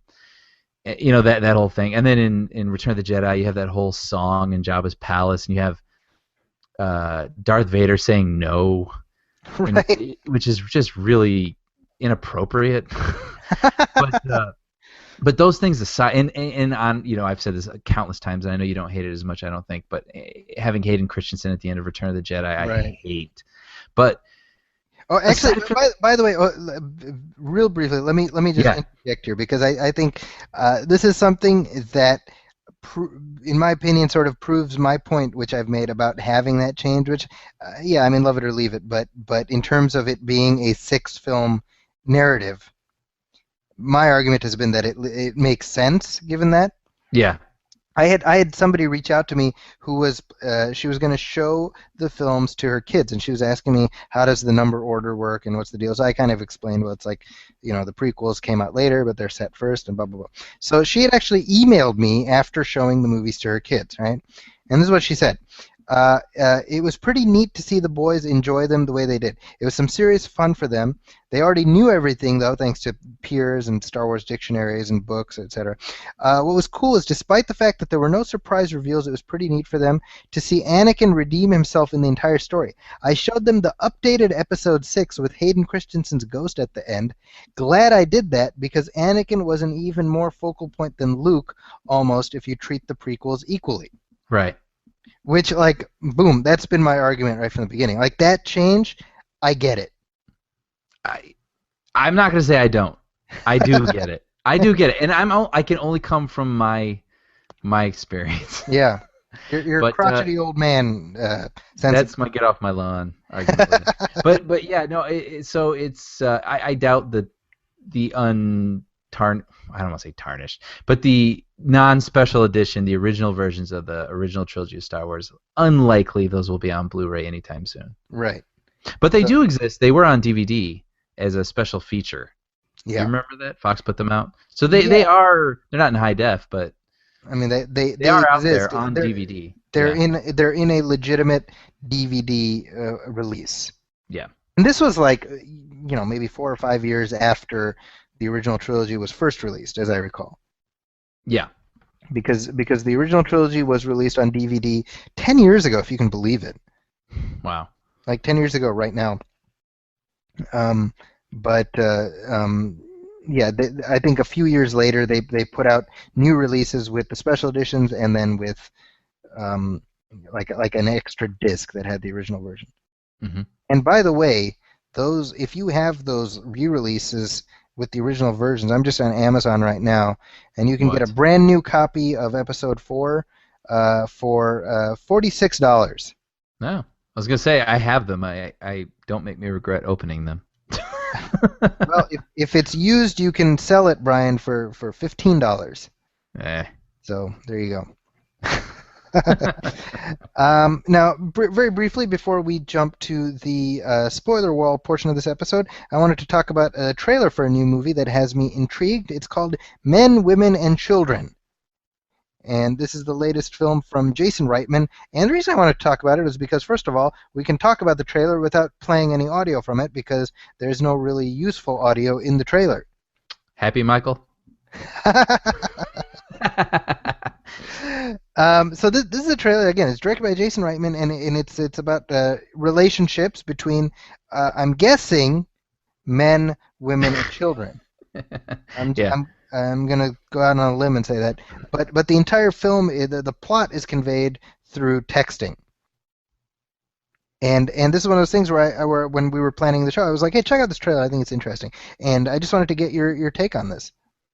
Yeah, I don't recall hearing about this, so I had no idea what you're talking about when you wanted to talk about this trailer. And Which is, by the way, usually how our interactions go, where you're just like, I don't know what you're saying. Zaki, I have no idea what you're talking about. Yeah. Yeah, health insurance, but no, Jason Reitman, who I liked Up in the Air. I liked Juno, which I liked when it came out. I know there's a little bit of backlash against it, but I remember liking it. Yeah. And what was the last one? Underrated. Young Adult. Underrated. That's a good you liked movie. that. I remember you liked that. That's right. Yeah, that's a good little dramedy right there. So I like him, and I know kind of where he's operating from. He tells these sort of not dark comedies, but they have a twinge of darkness with heart Sure. to them. And so, this looks like a really interesting thing. I mean, the trailer it's got serious Adam Sandler in it, which I'm always a fan of. And yeah, it just looks like sort of about a family and the disconnect that comes through technology, always having your face in a phone. And like you said, the entire trailer is people using their phones and girls maybe doing promiscuous sorts of things that they may regret later on their phone, and guys bullying other people or bullying girls on their phone, or a guy cheating on his wife with his phone, and is maybe stodgy as that sounds, or sort of uninteresting and dull. I mean, it was actually captured quite compellingly, I thought. Yeah. The visuals are really interesting. Well, we've talked about this before, how you capture a text message in film. Yeah, that's become kind of a new just a standard way of showing that. Yeah, and I thought what was interesting is usually it shows the text come up in like the little bubble. Right. But in this one, I remember it showed a kid walking by looking at Facebook, and you saw a little square above his head, and it had the scroll of the screen, and you were watching his wall scroll Right. up. And so it has a really interesting look, and I really don't think Jason Reitman's let me down yet, so I'm pretty interested in what he has to do with this. And it's got a great cast. We've got, you got Adam Sandler's probably the biggest name, Emma Thompson, Jennifer Garner, Dean Norris, who was great on Breaking Bad. Yeah, J.K. Simmons, Dennis Haysbert, and Judy Greer. I always love Judy Greer. Judy Greer. So I've had like a crush on Judy Greer forever, right? And she was at the after party for Planet of the Apes like a month and a half ago, and I swear to God, I went up and I chilled with Gary Oldman. I couldn't like find the courage to go up and talk to Judy Greer. Oh, it's so you would have hit it off with her, because I saw in an interview she's a her husband is a Planet of the Apes super geek. Yeah. So she's steeped in this stuff. You guys would have had a lot to talk about. Seriously, I like that is like the regret I will carry with me forever. Next one. Hey, maybe for this movie you'll get to talk to her. There you go. Yeah, if, all things being equal, that'll happen. Yeah. All right, so moving on now. The number one movie in the country right now, the number one movie in the country, for 2 weekends in a row, has been Teenage Mutant Ninja Turtles. Kaboom! Yeah. So this is, of course, we've talked about it on this show. We've tracked its development. It is directed by Jonathan Liebsman. It is produced by Michael Bay. It is not directed by Michael Bay, despite what the world seems to want you to think. Yeah. But it is out there, and I have seen it. Brian, you have seen it. I have. We have not in the last 2 weeks exchanged any conversation at all, zero, about this movie. So literally, I have no idea what you think of it. So that being said, let's do like a unspoilerized version of our opinion, and then we can cross the barrier and spoil this movie to our heart's content. So Yeah. Brian, Teenage Mutant Ninja Turtles, go. Not as bad as you think, but still not very good. Okay. That's when all the reviews were coming out, they were really harsh. And I remember yours too. I think you called it idiotic. Yeah. And so I was like, oh crap. Like I knew I was going. I like the Ninja Turtles. I grew up with them. I read the comics a little bit. I watched the cartoon. I'm not even going to apologize. I love the 1990 movie still. And I know people are like, oh yeah, it's a little tinged in nostalgia. No, I still think it's fun. So I went into this because I like these characters. I like this world. And so I went in thinking, though, it was going to be abysmal. And it's not, to me. It's fine. But the problem is, I think the characters, they did a good job of giving them personalities, and there's jokes and there's action, but they just didn't take the time to come up with a interesting enough story. And not only that, but they spend way too much time with people we don't care about and not enough time with the Turtles. In the 1990 version, for people who are like saying it's not as good as you remember it, it is actually, because the Turtles actually have relationships with one another. Raph is angry, but you kind of get it. Yeah. And there's a part where Raph decides he just can't be with his brothers anymore, so he leaves, gets the crap kicked out of him. He gets recovered, and Leonardo, who's been butting heads with him the entire movie, Raph is, knocked unconscious in a bathtub, and Leonardo doesn't leave his side till he wakes up. And when he wakes up, he has tears in his eyes and hugs his brother. There's nothing like that in this movie. Totally right. Well, and I mean, let's jump into the spoilers here. I honestly, I'll be, if people are worried about it, I really don't feel like there's a whole lot you can spoil with this. I mean, you can, but I don't really think it matters. Very true. Here's what okay. So now spoilers. All right, here we go. If you haven't seen it and you desperately don't want anything ruined for you, the movie's 2 weeks old, but whatever. Pause the show now. That being said, now you talk about the 1990 movie. I rewatched that just a few days before seeing this one, and I'll tell you, you talk about Raphael. There's a scene that I bear in mind, by the way, I had not seen Turtles 1990 since 1990. Oh, shut up! Seriously? I watched it. I watched it a shit ton of times in 1990. Yeah. In 1990, but after, not since the second movie, probably. I've seen the first one. So it was I wouldn't say it was a fresh experience, because watching it now, just all these neurons started firing. Right. The sense memory was very strong. But I was remembering the scene where Raphael comes back after he's had his fight with Casey Jones. Right, in the first half, and remember he's lost that sigh or whatever. Yeah. He comes back, and it's just him and Splinter is talking to him, right? And Splinter's I've tried to get your anger in check and this and that. You know what I'm talking about? Yeah. Oh yeah. And he's like, look, you're my son and whatever. It's kind of this emotional thing. I'm screwing it up, but Raphael just starts crying. Yeah. Right. Yeah. And I was like, holy shit, that's awesome. You know what I mean? Yeah. Yeah.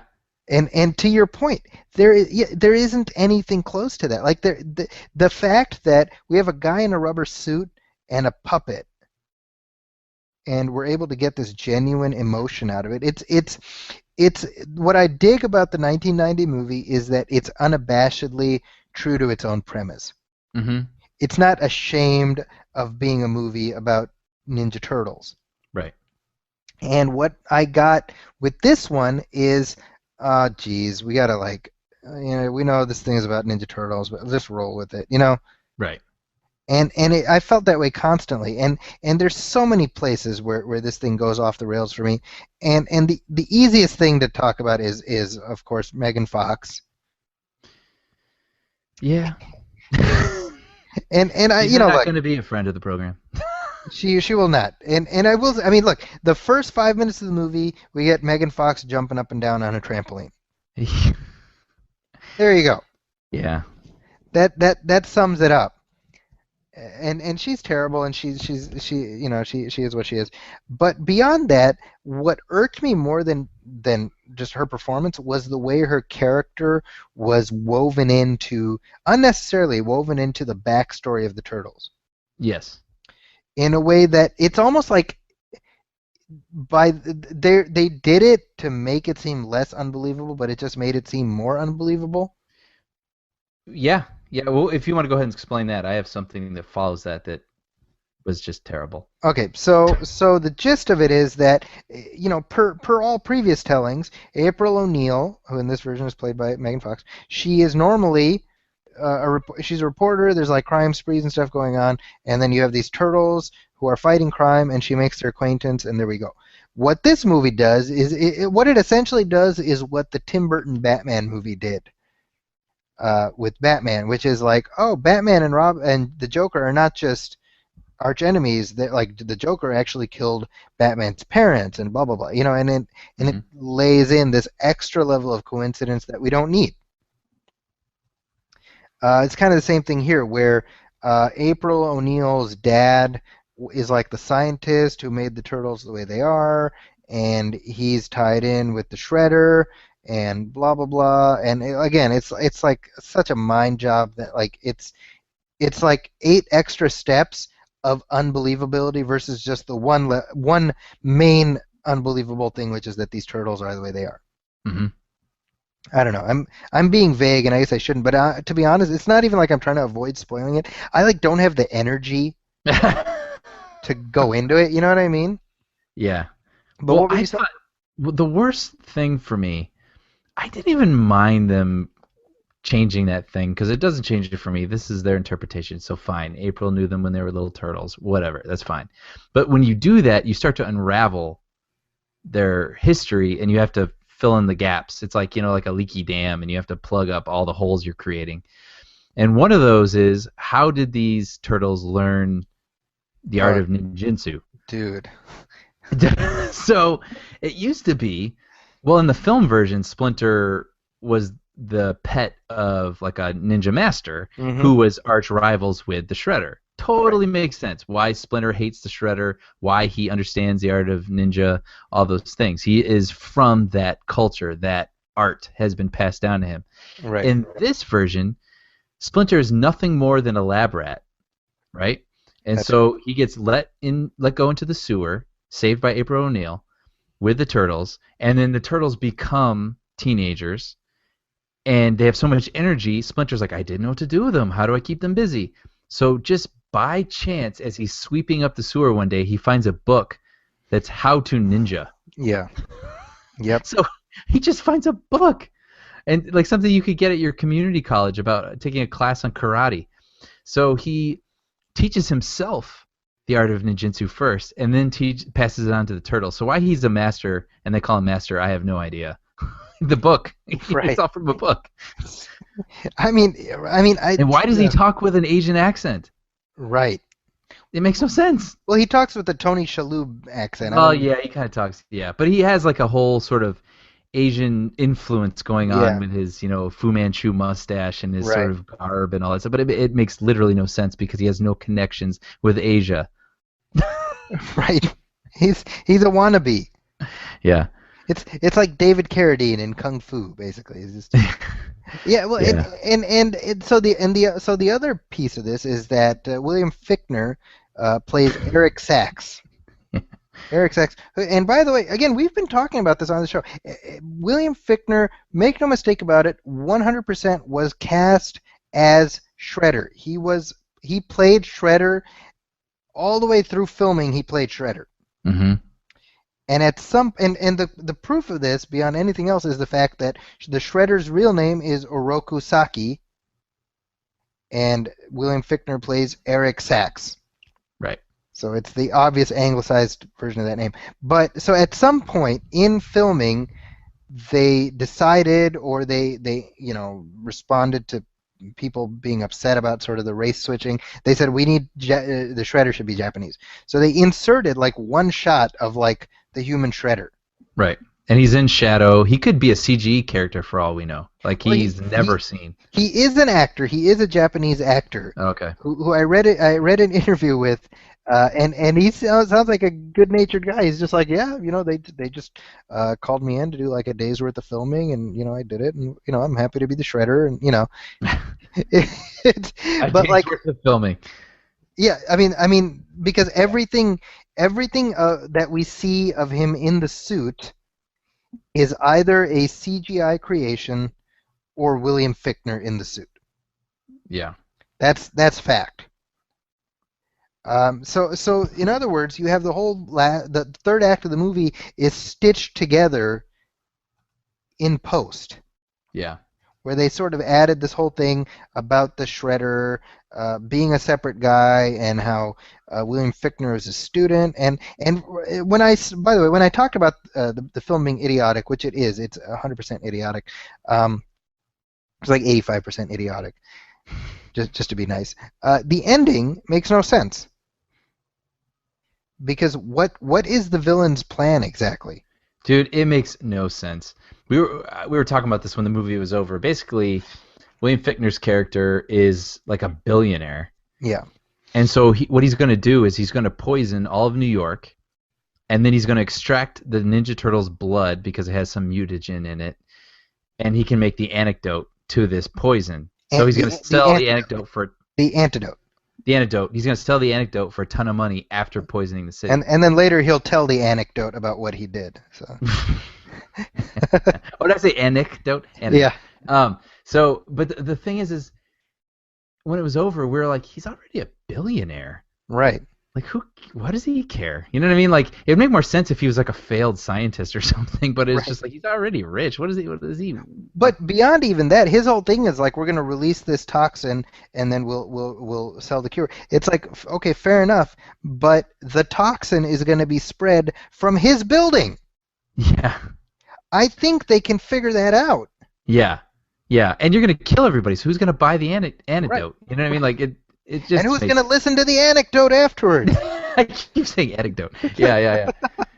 Yeah, but it totally makes no sense. And it's funny, too, because now that I think about it, there's a whole scene where William Fichtner's character is, like, talking about his passion for Japanese history. Yeah.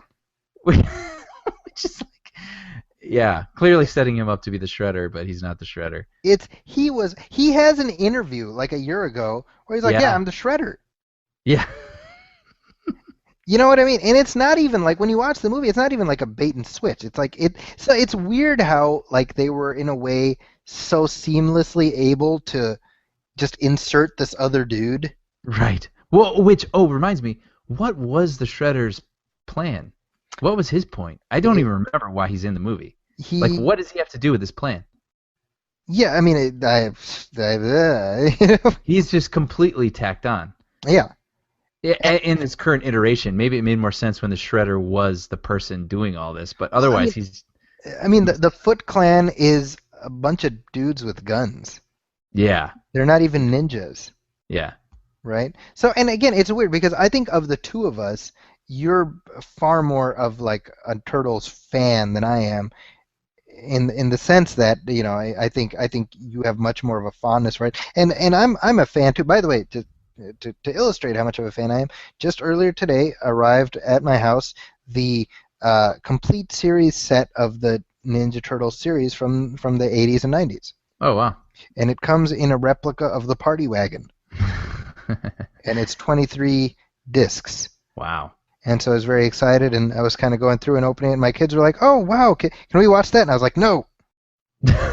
And I was like, I guess I should probably let them watch that because it's idiotic what I just said. But yeah, so I'm a fan, but I'm not, I don't take offense when you have like a different version of it. I'm just like, whatever changes you make, it should make sense. Yeah. Yeah. There should be internal logic to it.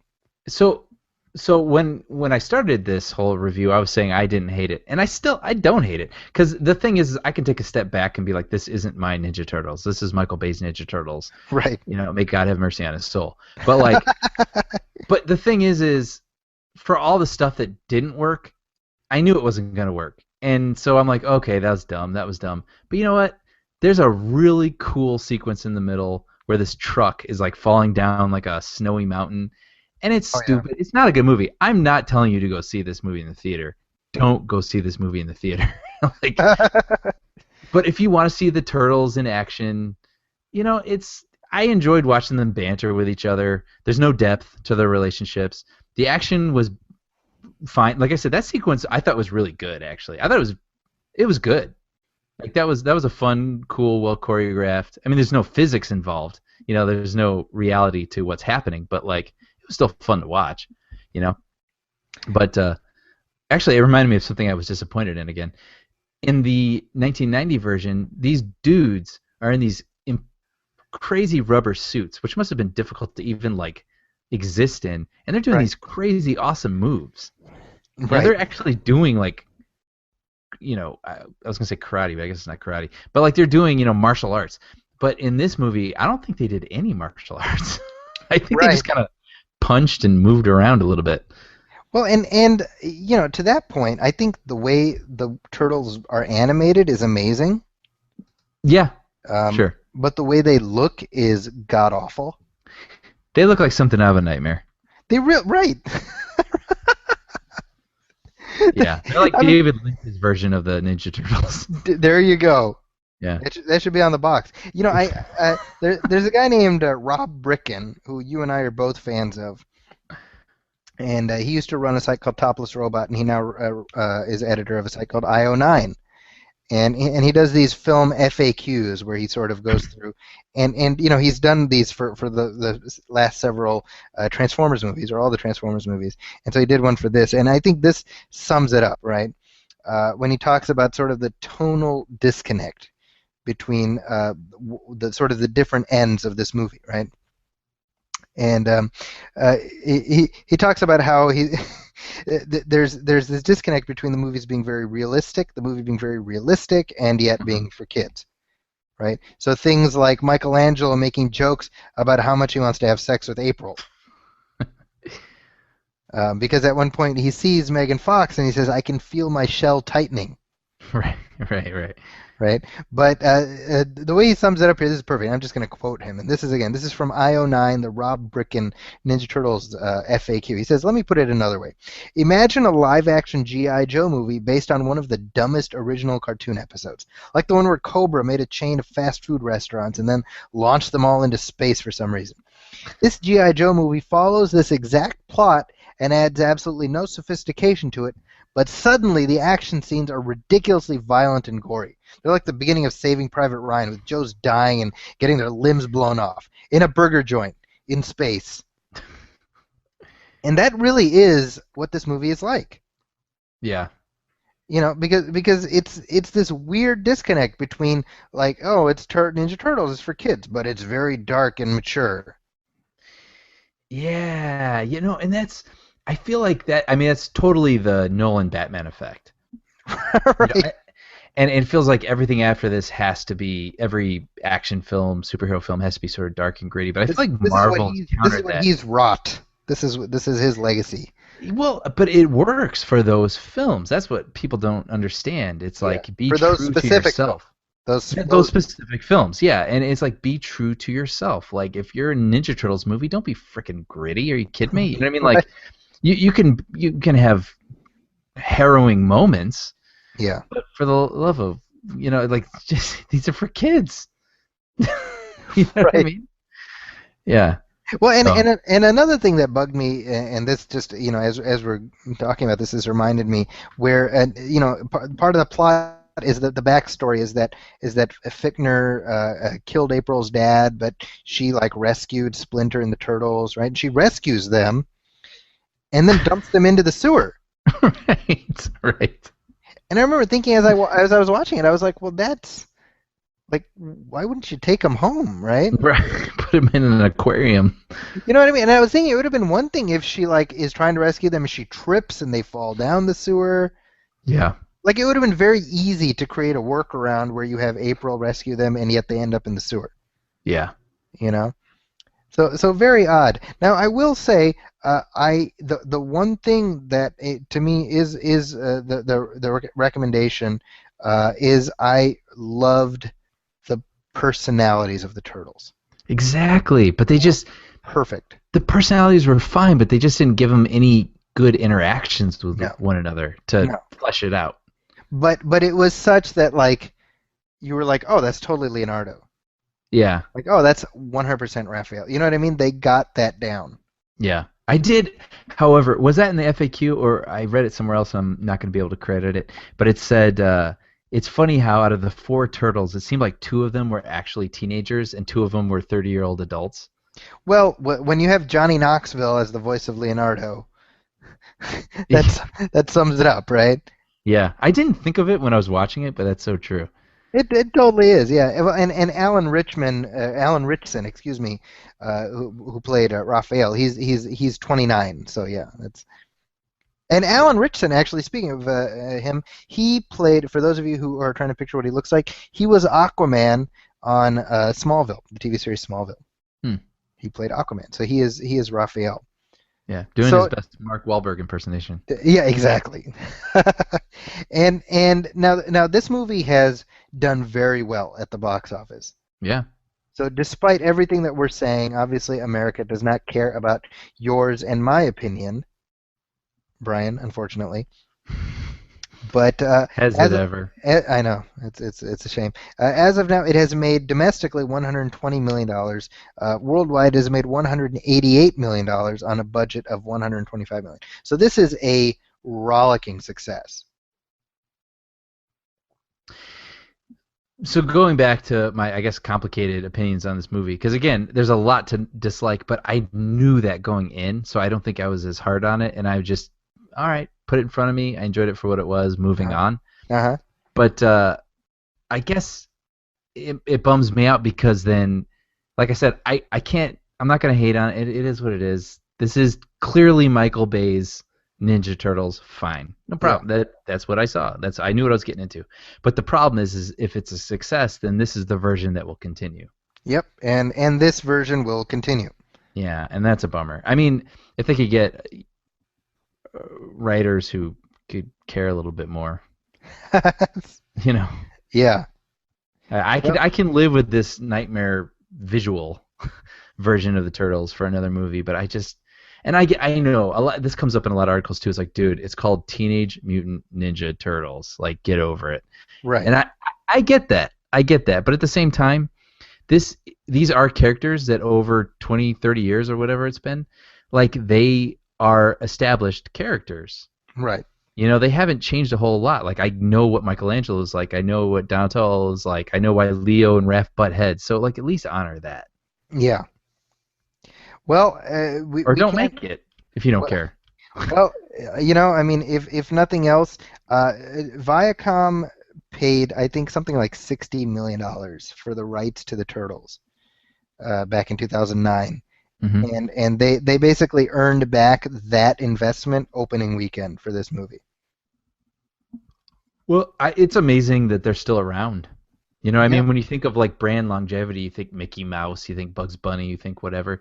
But I mean, Ninja Turtles, it literally is. It's 30 years, right? They're created in 84. Years, So they're on their way to being quite a thing. Well, and I think it's a good way to plug once again our friend Andrew Farago's book, the complete visual history of the Ninja Turtles. I mean, that's one thing about this film is that it's allowed for a book like this to be released. And if you're any kind of a fan, seriously, check it out. It's great. Mm-hmm. Really good book. And Brian, I know that you haven't read it yet, but I hope you'll check it out when you get a chance. The sequel, by the way, is planned to be released in 2016, June of 2016. Mm-hmm. So part of that very busy summer, and we can look forward to Casey Jones, Bebop, Rocksteady, Krang, and Dimension X. So they are That's crazy. Yeah, so they're going all in on the weirdness. All right. So that is our take on Ninja Turtles. I think we're both pretty meh on it. If you do have a choice between seeing Ninja Turtles and seeing something else, go see Guardians of the Galaxy again. Yep. That would be my recommendation. I saw it a second time. I liked it even better the second time. I agree with you. I've seen it twice now, and it's a keeper both. So. Yeah. That being said, that brings us to the end of another episode of our show. But before we leave, Brian, where can people find you online? They can find me at everythingbrian.blogspot.com. And go on. And I am on Twitter. I am at everythingbrian. So I'm going to go ahead and log into your tweet history. I did. I tweeted. You tweeted. When did you tweet? I tweeted Doug. You did tweet Doug. You're right. Yeah. Wow. We had a nice conversation. Wow. There you go. I'm impressed. And Bushra called me out too. Oh, she did. Okay. Yep. It was very cool. Everything's coming up, Brian. That's where it comes from. So we're at 2 tweets and counting for Brian. So right now we're on like the 1 a year plan right now. We're gonna see. And I'd like to say hi to all my Twitter followers. Well, you've got a legion following you. So, and you can find me online at zakiscorner.com. That's ZAKIS Corner, and also at the Huffington Post, where my movie reviews and interviews and this podcast are posted regularly. You can also find me on Twitter at Zakis Corner. That's ZAKIS Corner again. And I do tweet slightly more often than Brian, so you can follow me and enjoy my witticisms parceled out 160 characters at a time. Mm-hmm. Is it 160 or 140? 140, I think. Well, I'm yeah. Seriously, you of all people. Actually, when I started typing out my first or second tweet, I was like, wah. Like it was a weird thing to be limited. I have to parse down my thought. Well, that's what I like about Twitter, and it is 140 characters. I'm an idiot. Excuse me. It's I call it enforced creativity. Mm-hmm. Mm-hmm. Because what will often happen is that I have a thought of like, I've got a really funny joke, and I want to tweet it. And so I have to figure out how I can prune this joke, because I'll just write it out, and then I have to trim it like bonsai. Where it's in that number. Seriously, like that's a good analogy. It's like a Zen thing where it's like, how much of this joke can I lose and still preserve the essence? Yeah, that was the word that was just going through my head. The essence. Yeah. Yeah.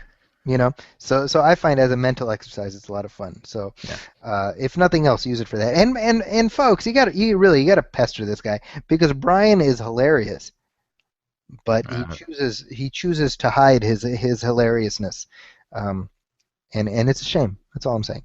I appreciate that. Yes, but you can find us at moviefilmpodcast.com and also at facebook.com/moviefilmpodcast. And welcome, by the way, to the rush of new people who've added that page in the last 2 weeks. Thank you very much, and hope you will stick around.